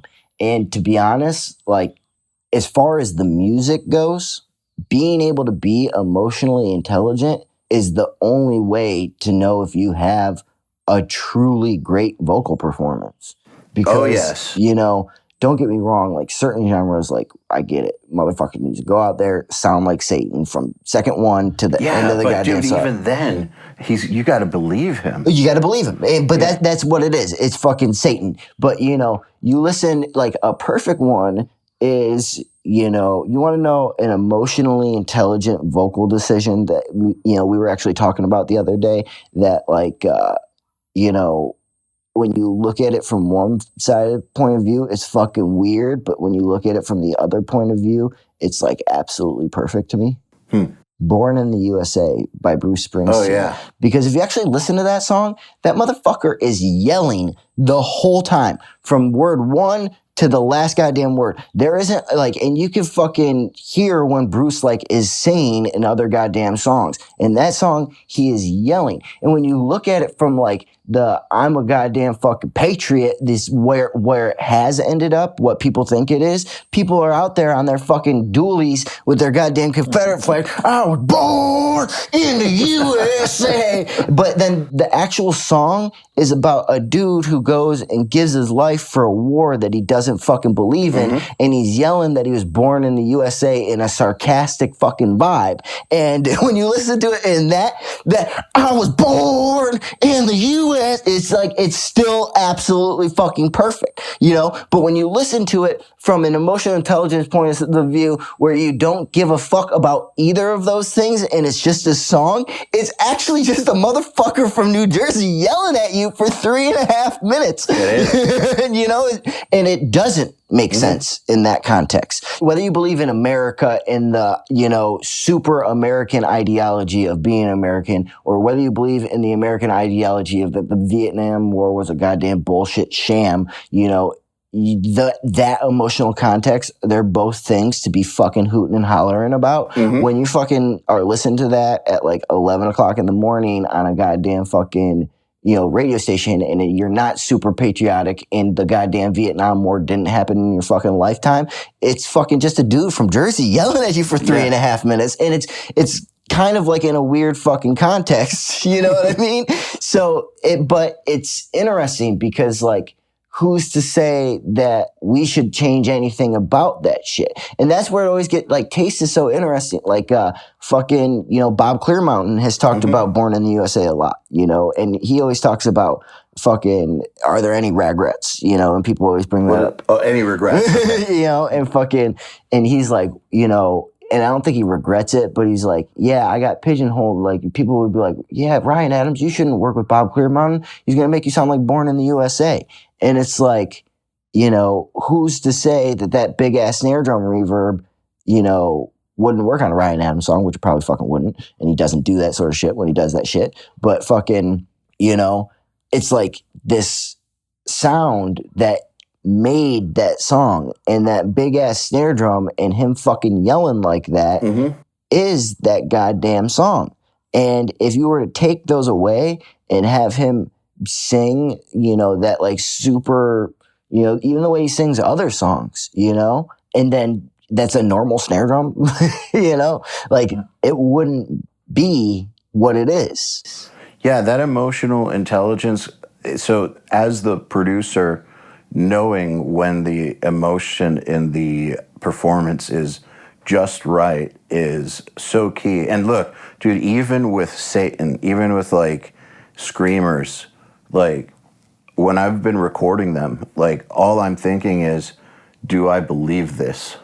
Like, do I believe what this dude is screaming at me? Like, absolutely. Not do I think the lyrics are childish or not anything like that. Like one great example to me is that band Korn. Their lyrics are maybe 6th grade level-ish, but the way he sings them emotionally, you believe everything, and it is no longer 6th grade level because of how powerful it is. Like it's a masterclass in emotion. Yeah, you couldn't have more complex lyrics with those emotions, and so it's the perfect blend. But even with screamers, dude, I need to believe what they're saying, and I feel like that's where the emotional intelligence comes in is, do you know if this is an emotionally honest performance? You just know it. Because if it's not, it's going to fall flat. But then that emotional intelligence also translates to how you interact with clients, how you interact one-on-one with the alpha in the band, how you interact one-on-one with the dude who's the quiet genius, how you interact with their manager and make sure the manager's getting what they need, how you interact with the label when you're dealing with what their needs are, because they've got needs too, when you're dealing with the whole band in the room together, when you're dealing with the dude who's not as good as the other people. Or when you're not dealing with them. You want to know who is an expert or a master class in this exactly? Fucking Rick Rubin, bro. Oh, yes. So Rick Rubin and fucking... What is he not a master? Dude, and Slipknot, bro, you hear that story? I've heard a few stories about him and Slipknot. Yeah, so like everyone from fucking Slipknot was like, fuck working with Rick. Like Corey went super ham about it. Until the next record. Let me just stop you for 1 second and then I'll let you continue. Yes, I know, they went ham about Rick Rubin. They really talked some shit. But then on the next record, they said that it made them appreciate how much of a genius Rick Rubin was. See, I didn't hear that until 10 years later when Corey was talking about the 10-year anniversary of the record. Yeah. And I saw that then, and he may have said it a year later, but I know he said it a decade later, know? And that's where I was going with the story. The thing that I found so super interesting about that whole deal was, he's got the Dixie Chicks upstairs and he throws the goddamn band downstairs in the basement to make their fucking record, and he fucking completely doesn't go down there, and he's, has him working with an engineer, and fucking everyone's like, fuck this is the worst way to produce a record ever, blah, blah, blah, blah, blah. And then fucking, 10 years later, Corey comes out and he's like, it just makes me think of the genius that is Rick Rubin. And while he wasn't there, he did have notes and shit like that. And there were things that he changed that made the record better and stuff. And I'm just sitting there to myself. And it's their highest selling record. Is there absolutely highest selling record today. And I'm just sitting there thinking to myself, and I'm like, I want to be that motherfucker. I can grow a mean beard. I got the name. You know, I don't drive. We got a lot of things in common. Fucking, I sit there and think to myself, I'm like, if I wanted to make the biggest goddamn fucking heavy record in the world, I would start with a fucking angry ass band. Yep. You know? And it's like, he built that shit in. He built that shit into the situation. You know? And then there's other dudes who fucking, like Jim Root talked about his experience with it. And he's like, Rick wasn't around a lot, but I was going through a divorce at the time, and he made sure that his assistant was always there for me, and fucking anything that I needed, I could get. And fucking, he sent me to like spiritual leaders and all this shit and stuff. And it's like, Yeah, not par for the course with producers. No, but it's one of those things that's so interesting to me that this dude, he is a very polarizing figure, from records that have never come out and will never come out, from fucking big ass artists and them bitching about it, to fucking Matt Bellamy thanking him at the goddamn fucking Grammys for teaching him how not to produce a record. Holy shit. Did you not see that? No, I didn't, but damn. Yeah, fucking, yeah. First of all, I didn't know that Rick Rubin did a Muse record. Well, he didn't do a Muse record. He was supposed to do a Muse record, from what I understand. It may not have been the Grammys, but yeah, there was definitely something where Matt Bellamy thanked him for teaching, because they ended up producing them themselves, and that was that fucking madness. Mad. That shit was killer. Even if they're getting a little older and maybe some of that flame that made them so crazy great is died down a little, just because they're probably happier, they still can do no wrong. Muse?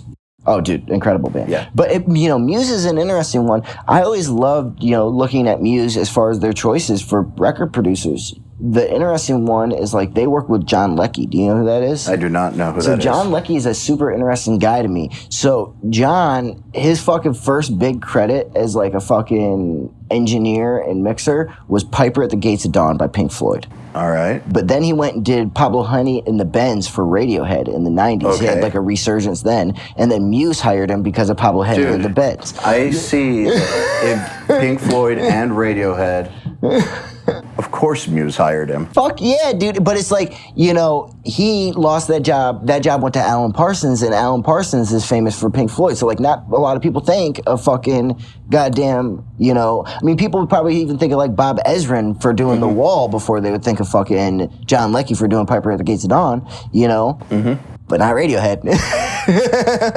That's such an interesting choice. It just makes perfect sense. Yeah, but it's also one of those things where, like, you listen to those two records and they're one thing, and then you fucking listen to the shit that Nigel Goodrich does with that band, and it's on another level. And don't get me wrong, I love Pablo Honey and the Bends. And there was a long time where I was like, fuck Kid A, fuck computer music, fuck this shit, fuck guitar pedals, and I just listened to that shit and I loved it, And so great. Yeah, but they're very completely different vibes. And you can hear it, and I can't remember which, was it Absolution or which Muse record he did, but like you can hear it in that shit. It was when they sounded like a fucking, like Pablo Honey and the Bends, I love those records. Absolutely. I loved when Muse also went nuts and started adding all the shit they added, but I also loved their, Absolution and Origins of Symmetry and the stuff that's just noisy. Yeah, you want to know another great fucking John Leckie thing? This is for the URM kids who fucking want to know about the gears.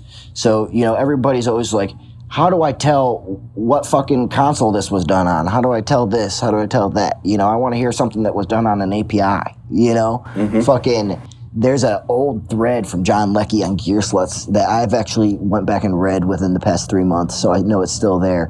But he talks about Pablo Honey and the Bends, and he tells which consoles he did which songs on. So, like, he'll be like, this was all done on a Neve, this was all recorded, mixed, and tracked on an SSL, this was done on the API at fucking RAM or whatever. So, like, he talks about all that shit, and it's super interesting, because I'll be real with you guys, it doesn't fucking matter. All of it sounds like Pablo Honey and the Bends. I know, it is interesting.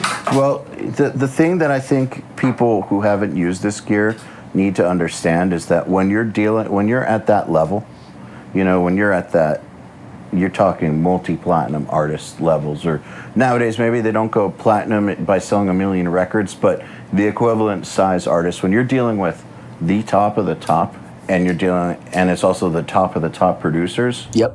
They're going for that 1% difference. Yep. Because everyone's already at 98% quality, right? So you're playing within a margin of how to optimize that final 1 to 2% to not just make it sound as good as possible, but to make it sound as right as possible. And sometimes maybe just that 1 or 2% difference makes all the difference. And oh, absolutely. but that's the thing. I think that if people aren't working at that level, have never worked with this gear, it's not going to make any bit of difference if they use an SSL or a Neve or an API console or whatever. They're not going to be able to really even hear the difference in most cases. Absolutely. And it's totally not the priority.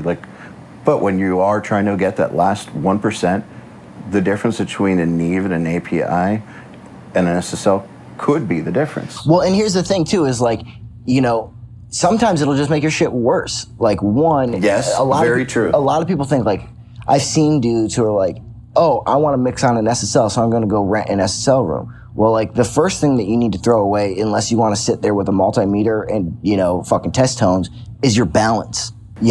Because as soon as you run through that shit, you got to push the goddamn faders up and rebalance that shit. So a lot of people are like, I want it to sound exactly the way that it sounds. As far as the balance, I just want to fuck with the EQs. Not gonna happen. That's not real, fuckers. And you could buy consoles. I have a mod on my console, which is a resistor and the VCA fader, which will take it straight to unity gain for 0.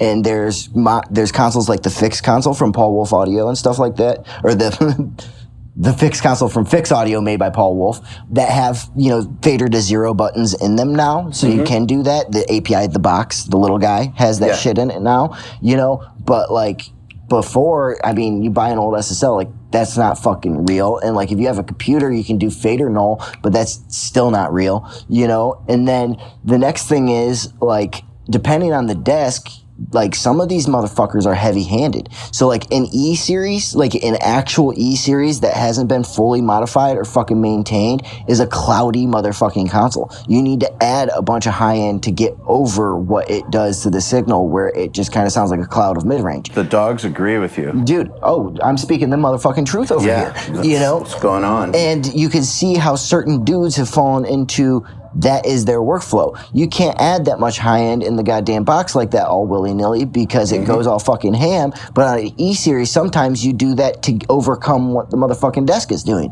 Where on a Neve, for example, they're a robust sounding console to the point of sounding murky, So you've got to add high end and re-affect your low end because it's going to change your low end because the cumulative effect of things that happen. And where it's interesting is people are like, oh, but the Neve makes the drum sound fat. It's Neve makes the drum sound fat. It makes acoustic guitar sound muddy as fuck half the time. So it's so interesting to me, certain things do certain things well and other things I rely on other things. Could I get an acoustic guitar sound on a fucking Neve? Yes, absolutely. But I'm probably going to utilize the fucking high pass filter a little bit more gnarlier than I would on my SSL. And they both go out in different ways. See, to me, this is the beauty of a hybrid setup, where you are using multiple different types of preamps. So for instance, in my setup, I had eight channels of Neve preamps and 12 channels of API preamps, and some other stuff too. But that way I could use everything for what it was best at. Yeah. And it didn't have to be stuck into just one thing that was great at some things, not so great at others. Absolutely. And that's one of those things where the biggest problem that I have with telling people oh, we have absolute ability to go and try different shit is that they don't learn. If you buy a different preamp every fucking time, then you don't learn what the other preamp does. Because what you typically will do is be like, okay, this sounds great here. Everybody buys one fucking preamp. And depending on your world, it goes to one of 3 places, in my opinion. It's either going to be used for your kick drum, your snare drum, or your lead vocal, in the rock world. And that's what I've seen. They'll be like, oh, I got one Neve, I use it on my snare, and then I use it on my fucking vocal when I'm tracking. And then I track absolutely everything through it. And it's okay, that's cool. You get to learn that preamp super well. And I can appreciate that. When you go out and you buy 2 of this and 2 of that and 2 of this and 2 of that, you don't fucking learn any of that shit. What you do is you get into a groove where you say, this works here and this works here, but you haven't swapped that shit. And it's super surprising. Like I did. Well, you should. Yeah, I did. I agree. I think most people will think APIs are punchy. Neaves are warm. So let's do everything we want punchy on API, everything we want warm on the Neaves, and we're good. I never approached it that way. I always approached it as in what works best for this situation I'm in, and I did tons of experimenting because I found that, sometimes API was punchy. Sometimes it's not punchy the right way. And sometimes they sound dull. Yes, exactly. And sometimes it's just not right. The Neaves, sometimes the Focusrites gave what I needed. Point being that what you're talking about, I have seen other people do, and I strongly encourage them that if they do have a hybrid setup where they have 2 of this or 2 of that, or like I did, like 8 of this, 12 of that, 8 of this, and like I had like 36 channels. So definitely don't get stuck in one way of doing things. Try multiple things through multiple pathways, because that's the only way you're going to really, really learn your gear. Absolutely. And like people get fucked up about what other people say on the goddamn internet, like. Except for what we're saying. What we're saying is right. No. What we're saying is just an opinion. Yeah. So no, I'm just fucking around. No, and I'm being real. So it's like, none of this shit is true. Whatever's true is what you're doing. You can go and buy a fuck ton of Neve preamps, and don't get me wrong, I like Neve preamps. I think that they sound particularly good on certain shit, but they're not needed. They're not the end-all, be-all. But at the end of the day, too, I'm definitely the guy when I'm sitting down and I'm talking to fucking Colin about trying to make a record. I'm the guy who says, we got it, fucking use it. So what is the end-all, be-all? A great record. I agree. That's it. Yeah, I guess whatever it takes to get there. Yeah, it doesn't matter. Like, that is it. I've seen, as you said, like, there's certain dudes who fucking say, oh, like, you can't fucking tell people to try and mix this shit that's been through Pod Farm and fucking distorted and downtuned. You need to fucking, tell them to retrack the shit, and you're ripping us off because you're giving us these whack-ass files. And it's like, dude, you guys are fucking ridiculous, in my opinion. Those are the files he had to mix. Exactly. The shit sounds fucking crushing. Yeah. Let's hear your mix. Yeah, exactly. Like, fucking here's the thing is, like, if you don't want to get the job done, other people will, know? And I've got to learn that shit too. And like, it's just, there's no right or wrong way when it comes to any of this shit. And you got to do what makes you the most comfortable.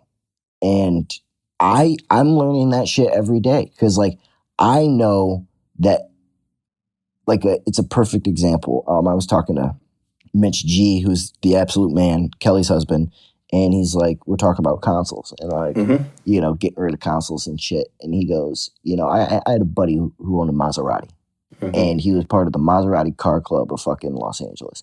And he had like lots of new Maserati friends, and he was going to Maserati parties and stuff like that. And, then something happened in his life and he had to sell the Maserati, and he never saw any of those Maserati friends again. Yep. And it's like, how many of you dudes are that about the consoles? How many of you dudes are that about the fucking studio? Because really, I don't need any of this shit.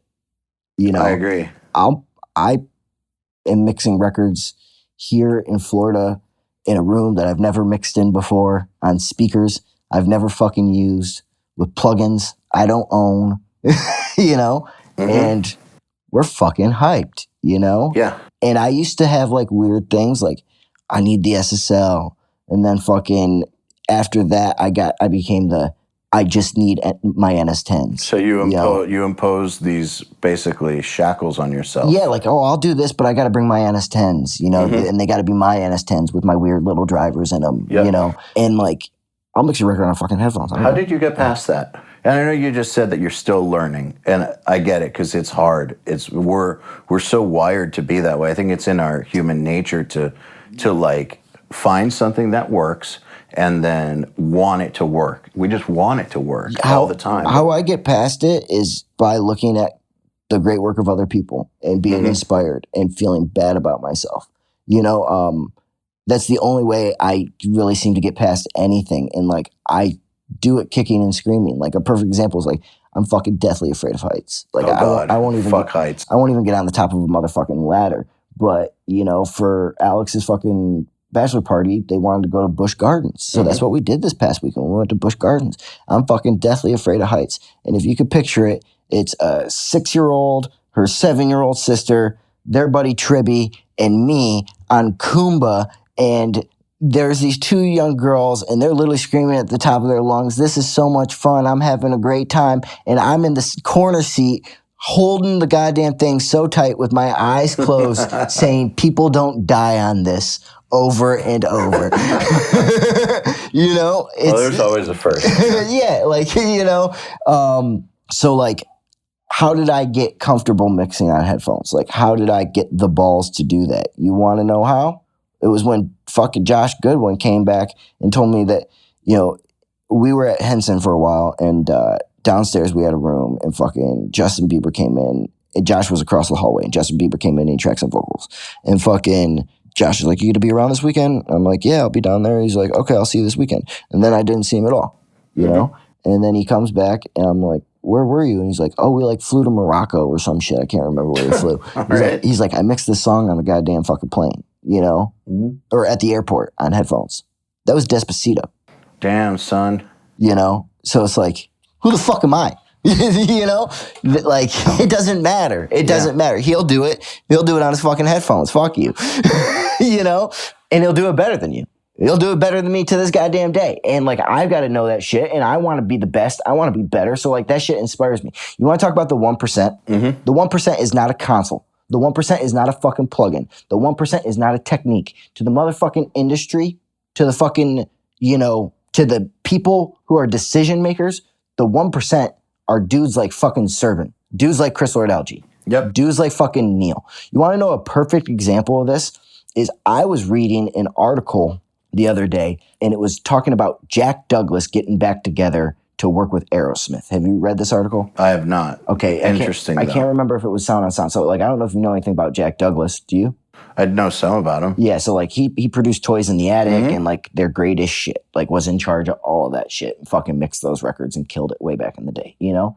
And fucking, he straight up said in this article, you know, yeah, we wanted to have Warren mix the record and I would be there with him, but the labels need to get a big name mixing engineer on it, so Neil Avron mixed it.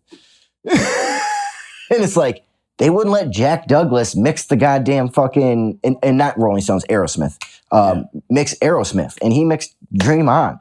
Like, you want to talk about politics? You want to talk about the 1%? That is totally politics. Like, you want to talk about whatever this shit is, whatever this game is, like, you got to realize, and, like, I know this shit. I'm in Nebraska, and I'm spending more time in Los Angeles, and I'm trying to get my ass out there, and I'm fucking trying to do whatever I can to afford to be out there. Because, like, where I'm at is, like, I'm at the point where people are starting to learn my name in different fucking situations. They know that I can mix your record. They know that I can master your record. They know that I can get you a fucking drum tone. You know, like, people rely on me for different things in the industry, you know? But at the end of the day, what you got to realize is these people who live in certain situations, you know, their kids go to the same schools. They play golf together. You know? Oh, yeah. Like, these relationships go deeper than what happens in a recording studio. Let me tell you something, man. And it's not the same level as kids going to the same school and stuff, but one of the reasons that URM has been able to move as quickly and gotten this big is because of relationships that I've had for 15 years. Like, a lot of these approvals that we've gotten on bands that nobody else would have been able to get approved is because we're talking about people that I know from 2005 and earlier who I've been friends with, that I used to work with, who were at my old record label or who managed bands that my band toured with and that I've kept cool with. And even when things didn't work out, like with a particular label or something, I still stayed cool with all those people. And now the people who worked on the staff when my band was signed have gone on to do other things. They manage some of the biggest bands in the world that we've gotten yeses from. How do you think we got the yes? It's because I've known this guy for 15 years, and when we did work together, even if it didn't end, like, it didn't end in my band going platinum, his experience of working with me was a great one. Yep. And my experience with him was a great one. And so we kept in touch, and that's why it's working, is I have so many relationships that go back. And I guarantee you that if someone had started URM that didn't have those relationships, they would have had a really hard time. Yeah. I mean, I've had a hard time. It's like a lot of work, but without those relationships, who the fuck even knows? So when you're talking about 1%ers and stuff, take that times about 1,000. Yeah. Yeah. And here's the thing is, like, I want to be honest with you about it, though. And I want to be honest with the game, the people who are listening to this. There's one thing that will beat those relationships, and that is sheer fucking talent. Absolutely. If you are the best, if you are Serban, I've got goosebumps talking about this, but if you are Serban level good, if you are Daniel Lancaster level good, they don't give a fuck where you are. It's true. They don't give a fuck what you're using. They don't give a fuck who you know. They don't care if you come to their Christmas party. They don't give a shit, and they will pay you for being the fucking best. Mm-hmm. I think that, understanding that is the only thing that will ever beat those personal relationships, that's one of my driving forces. Yeah, because I'm in fucking Nebraska. So like, dude, that is some wisdom that I wish people understood. I really hope to God that people listening really take that to heart, because those relationships, first of all, now, in the case of URM, I do think that there's a reputation, and we're building a legacy, so it's a lot easier to do this. However, in the case of what you're talking about with producers, I know a lot of people who think I don't stand a chance in the world because I don't have these relationships. We already established the gear doesn't matter, but I don't have these relationships. I don't know these people. And like you're saying, what really, really matters at the end of the day, the one thing you can do to circumvent all of that is be fucking incredible. And that will bypass everything. It really will. I know these people. Like, I know people in the industry. Some of my best friends work for the biggest major labels and are like power players at those major labels. Mm-hmm. So I know how they think. And yeah, they go with their friends a lot. They go with their friends a lot, not just because they play golf together, but because their friends have gotten jobs done for them over and over and over. Like, their friends are reliable. Those 1% of mixers that they go to, it's not just the social thing, it's also the reliability thing. They know that when they pay this guy, they know what they're going to get back. You're getting a certain service from those dudes. They know what they're getting. And some of them may not be the most timely dudes. Some of them may take longer than other dudes. Some dudes may have fucking crazy schedules. And if you want to bypass that, you're going to pay for more fucking money. But I'll be real. But you know what you're getting back. You know what you're getting back. And I'll be real with you. It doesn't matter what fucking level you're at. You could be best friends and you could be real fucking good. But if you're not that fucking good, there's always that option. And if they get the next deal and the more money, they may not even be in charge of fucking making that goddamn call. Yep. It's one of those things like, relationships are absolutely important. The gear, probably one of the least important parts of the fucking thing. But your skills? Your skills? God damn, dude. The one thing I'll say about the gear, as far as like the need for it, like I want to talk about gear. Because like, let's talk about gear. We were bullshitting about, this is fucking the podcast to talk about gear. So one, gear, if you don't have it and you're trying to get recognized and you think you're fucking good, gear will help you get recognized. As in, people, if you have like a really nice room and great pictures of it, people will be like, oh, he's legit. Yes, exactly. And it doesn't need to be an SSL or some crazy console. Like if, you got a rig even like Andrews, where you got a couple pieces of outboard gear and you're making good shit, people will be like, okay, this motherfucker. Do you mean on like the local level? In general. In general. Yeah. People see that you're serious. Exactly. And then you take yourself seriously enough for them to take you seriously. Yep. But here's the other thing, and like this is the big thing that I want to stress about that a lot of people I don't think realize is that, you know, these young engineers who don't believe in gear and shit like that, I believe you're doing yourself an incredible disservice by not getting into gear. And the reason why I believe that isn't because it's going to make you better records or you're going to be the goddamn man because you own a rack of 1073s. Why I believe that you're doing yourself a disservice is because there's an aspect to audio equipment that's been throughout the times that everybody has relied on. And what you got to realize is it's a financial one. You know, we do not have retirement plans. This is not an industry with a 401k. That's very true.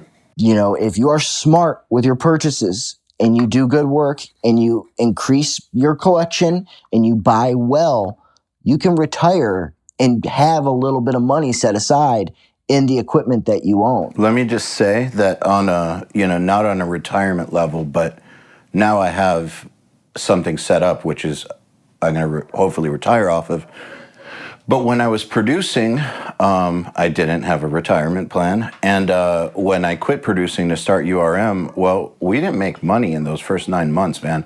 So I went from making like 150 grand a year producing to literally zero overnight. Yep. And it's not like the bills went to zero. No, you sold gear. I sold gear. Yep. And I had purchased wisely.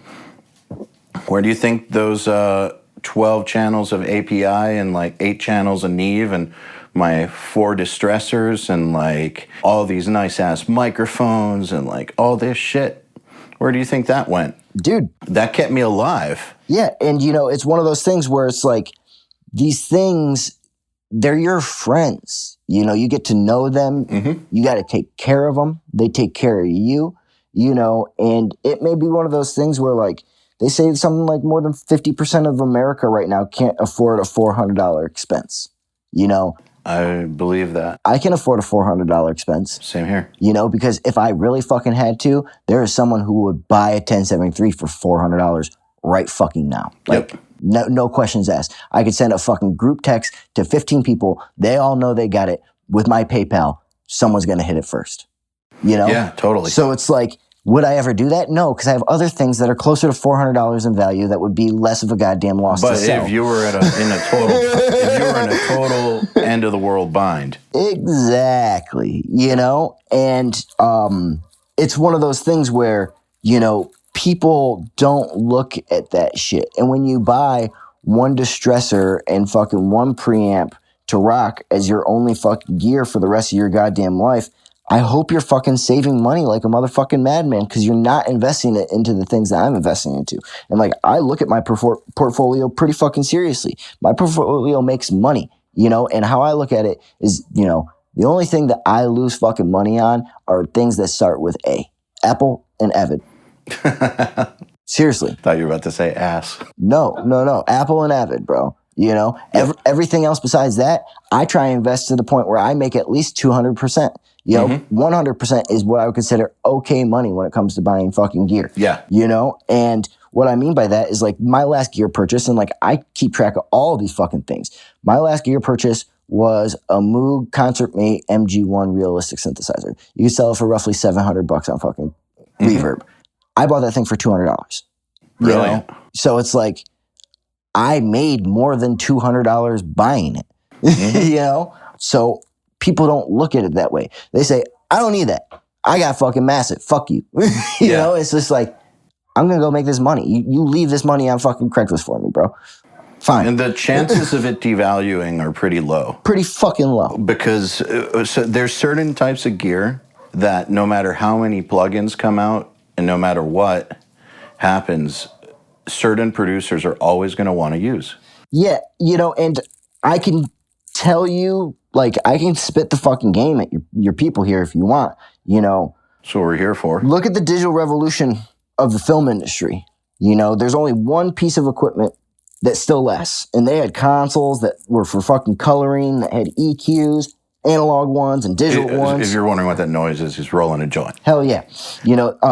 Just like fucking we did. They had all these analog consoles and shit. All these big digital consoles. Now all that shit's done in the box. What's the one piece of equipment that still exists in their world from the analog days? Film camera, right? Well, the cameras get used a little bit, but no, there's one that's more prevalent than that. Okay, you tell me. Lenses. Oh, okay. Yeah, obviously. Because people will buy fucking, mounts for f-stop lenses from their old Canon cameras and put them on their new fucking Canon cameras or on their Reds or all that shit. Don't get me wrong. There's one motherfucking like Quentin Tarantino out there shooting on 72. In my opinion, that's like recording on 2-inch today. Mm-hmm. But people are using those fucking lenses to take your band photos. People are using those goddamn lenses to fucking take Etsy photos. Like those are still a goddamn thing. You want to know what those are? They're motherfucking microphones. Yeah. They're microphones.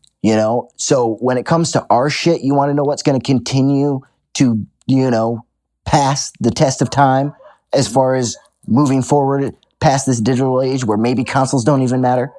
Microphones. So you want the most solid fucking investment? Neumann microphone. They are not going down. I can promise you fucking no matter how many emulations come out. No. And it's one of those things like the U47 is a goddamn ticking time bomb in and of itself. We can go on a whole goddamn podcast just about the U47, but if you fucking don't know about that, they've got, some of them have PVC M7 capsules and PVC warps. So some days they're good and some days they're fucking bad. And then the other thing is the VF14 tube. The VF14 tube, they chose like 1 out of every 100 tubes that were produced were nice enough to get the M, which meant that they were to be put in microphones. The rest of them were not nice enough now, or were not nice enough then to be put in microphones. People are spending $3,600 on those not nice enough tubes now. So it's like, nah, you get a good U47 and don't fucking use it. You take care of that fucking tube. Like, you have a solid fucking investment. And, that's why in Japan, they don't talk about it here, but in Japan, they'll take like fucking $250,000, $500,000 worth of guitars. They'll put it into a fund and then they'll fucking bet on the futures of that fund, and people will invest into it and shit, and it's not owning about, I have a Stratocaster and you have a Stratocaster. We all get Stratocasters, guy. No, there's a fucking vault where these things sit and collect money because that's what they do. Every year, they're worth more fucking money. And as long as no one fucks with them, they send a Luther in there once a year to make sure that they're maintained and not getting fucked with, they're able to accrue value on it. It's a very fascinating conversation because I've always thought about this in a very just practical sort of way, like buy gear that retains its value or goes up so you're never losing money. I learned it the hard way through buying a bunch of stupid bullshit when I first started, but I've never thought about it to this level that you're talking about it at. And I think about it to this level that I'm to even another level. You want to know how far I think about it? Is that if I have to buy new gear, like if I have to, who I use to support my money, I even think about it. And people want to say... What do you mean by that? Well, I'm about to get into it. A lot of people want to say, fuck Guitar Center, fuck Sweetwater, fuck these big box fucking dickheads. Yo, that's your motherfucking retirement plan. Seriously. If you're good and you can make a little bit of name for yourself, but you can't make a goddamn name for yourself doing this, go to Fort Wayne. They'll take you. They'll let you sell all goddamn day. I know tons of people up there who have gone from this industry, making fucking records, to working for Sweetwater or working for GC Pro. Who have great livings. Yeah, and they have health insurance. Did you just see that they cleared almost $1 billion this past year? Yeah, dude. That made me so happy. Yes. Steven Slate posted this, and a lot of people were like ruining the industry. And I'm like, are you an idiot? Aren't you fucking over the moon that that many people are buying music gear? Come on.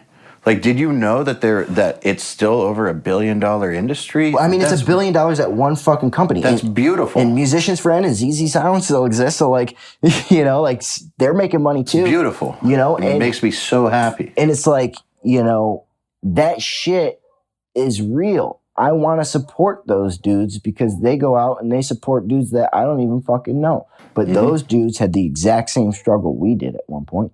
And maybe they didn't. Maybe they went straight to Sweetwater, and there's some dudes that are getting fucking supported for not having the struggle. But I know that there are dudes like Lynn Fuston who fucking works up there, and he put in his time in Nashville. He was fucking tremendous. And it's nice to be able to see that that guy has a position like that where he can go and be a resource and fucking be needed. Use his wanted. expertise and actually get treated like a respectable member of the real world and get those real world benefits. Absolutely, dude. And, you know, there's no reason to, if things aren't going to work out, not everybody wants them to, by the way.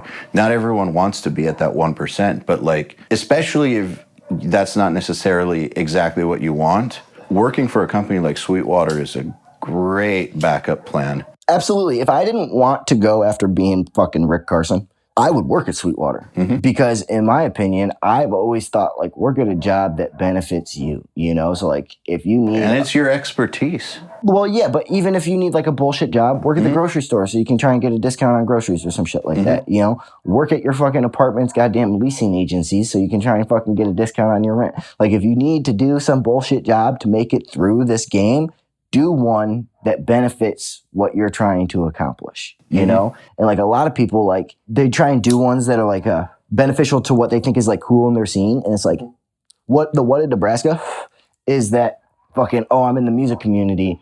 I want to fucking be in the music community. So I look real cool because I work at one of these t-shirt printing companies. You know, and there's like 3 or 4 t-shirt printing companies in Omaha who print. Dude, the dogs agree with us. Yeah, who print a ton of shit, and like they're trying to look fucking cool. Or like I work at my skate shop. You know, these jobs that don't fucking benefit you at all unless you need like a fuck ton of t-shirts or skateboards. You know, I would work at my fucking leasing company I would try and be the janitor for my apartment complex, picking up cigarette butts. I spend no fucking gas money walking downstairs. I fucking you know, if you say you work at Sweetwater and once a month you use that discount to buy a A-list piece of gear, and you just do that once a month for the 5 years you work there, at the end, oh boy, you could turn around and sell that and put it into the stock market. You could just keep it for the next 15 years, whatever, but like you could do that and have a serious retirement. Absolutely. In addition to whatever retirement plan they're giving you. Absolutely. And it's one of those things where you got to look at it. If you do that shit smartly, Sweetwater has access to tons of limited edition shit that does well. So like they got limited edition APIs that are gold, and they got fucking rhodium U87s and shit like that. And it's like shit that you may actually not need to spend that extra money to have those things, but you're in a position where like if you're trying to invest into this new gear, and new gear is interesting because it's harder to make a mint off new gear because you kind of got to wait for it to get fucking valuable, you know? But you're also never paying a premium for it. Yeah. So if you're fucking getting it from them on the low because of your fucking discount, yeah, gear is real. And as far as like Dude, by the way, this perspective, no one's ever come on and talked about it, but it's so true. Oh, absolutely. I know some ex-rock stars who were like really famous at one point. Like, for instance, the singer from Collective Soul lives in my parents' neighborhood. Kids now may not know who Collective Soul is, but they had 20 number 1 hits. 20, okay? So back when record sales mattered, they had 20 of them. So dude's done well. Yep. And if you go in his basement, there's like 100 guitars. Yep. There's like 25 drum sets. It's like a warehouse. His house, it's a beautiful basement, but like it's just so much gear. And I'm sure the dude has money in the stock market and other properties, but like that right there, that is guaranteed part of his retirement plan. Yo, I'll be real. The stock market does worse than gear. You know, in my personal, professional opinion, you know, gear does tremendously well. And like a perfect example of this is like I got a producer who's like a brother to me. He's a great dude. And he came to me and like, this is one of the things that I do. He's like, what should I buy? What's the thing? I said, yo, buy brass capsule C414s. And this is when we could get them. This was in 2017. So when we could get them for under $2,000 a piece. We bought 5 of them. They're $3,400 a piece now. Tell me what stock market would give you that return. Beautiful. You know? And like, I think about that shit all the time. And like, I could give you the fucking play right now. I could tell you what I'm fucking watching for. I could tell you the things that we have in our fucking plan for when the recession hits to pick up from people, you know? But that's my play. I want to hear about it. You know? When we're not recording, I'd love to hear all about that. Yeah, you know, I'll say this right now. It's fucking things that start with the letter N, you know? But you've also got to realize that even when you get into fucking Neumann and Neves, there's smarter plays than other plays. Absolutely. Because people would say the play's 1073s. The play's 1073s, you know? Well, a 1073, you're going to be paying goddamn near fucking 10 grand for a 1073 nowadays. Like, you're paying serious fucking money for it. But a 1066, you know, there's other models that are close enough that are retaining weight and retaining value. And it's one of those things where when 1073s hit a certain value, these things are going to fucking get to the point where they're going to be the things that go up next. But what's crazy about it is even though you pay less for it, they still accrue value in the way that 1073s are. So while you don't have 10 grand into it and you're not going to get 10 grand out of it, you still made the same amount of money that you would out of 1073 going up. Totally. You know, the only thing that you really have as a beneficiary is that a fucking 1073 has two things. One, there's always someone willing to buy it. Like, I know dudes who... And there is value in that. Yep. Oh, absolutely. Like, I know dudes who won't buy 1066s, but they'll buy your fucking 1073s. Right goddamn now, you know? And they run rental companies and shit like that, have gnarly collections, you know, but that's because people aren't trying to rent 1066s. They're trying to rent 1073s and C800s. So, you know, but there's plays. There's plays all along the way, you know, and it's weird. You're making me want to buy gear again. Dude, seriously, that gear got me through that year, that first year of making zero. Dude, not zero, because I remember 1 month I made $1,300, but like, by month 6 I was making $1,300 a month from URM. It was scary times. Yeah, that gear got me through. No, it's one of those things too where, and it's also leverage. You know, like you can leverage these things as assets in particular ways, and it may not even be one of those things where like fucking, oh, you know, I need to take this to the bank and make my statement. Like, no one's ever going to leverage their gear that fucking way. But, you know, say you need fucking $500, call your fucking friend, invite him in, and fucking ask for the $500 when you're sitting in front of a bunch of shit he knows he can sell. It's a fucking different situation. Yeah, totally. You know? And it's like, thankfully, I haven't had to do that in fucking decades at this point. But I will be honest, I did that to start Make Believe, you know? And I've got a Rolex that was left to me when my dad passed away, and I fucking gave him that Rolex for $500 in collateral while I was sitting in front of my old sound workshop console and fucking literally used that to pay the down payment for this, you know, the first deposit for the studio that I wanted to move into. And I was just $500 short, and fucking I didn't want to lose the opportunity and have it go to someone else. Yeah. And fucking I gave him the $500 back and got my dad's watch. And I hope you guys are taking some close 4 notes. days later, because you don't let that shit go. You don't fucking sleep on those things, you know? Yeah, gear's real. Dude, thanks for taking the time to do this. Yeah, of course. It's been awesome having you on again. Yeah. We should definitely do it again. I'm sure we could go another few hours. Yeah, I feel like the conversation's not over, but you got to get going. It's not, yeah.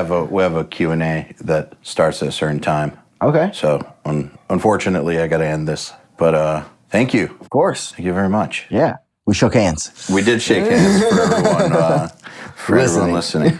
Bye. Not watching. See you guys later. Okay, then. Another URM podcast episode in the bag. Please remember to share our episodes with your friends, as well as post them to your Facebook, Instagram, or any social media you use. Please tag me at EYAL Levy URM Audio, and of course, please tag my guests as well. Till next time, happy mixing. You've been listening to the Unstoppable Recording Machine Podcast. To ask us questions, make suggestions, and interact, visit urm.academy and press the podcast link today.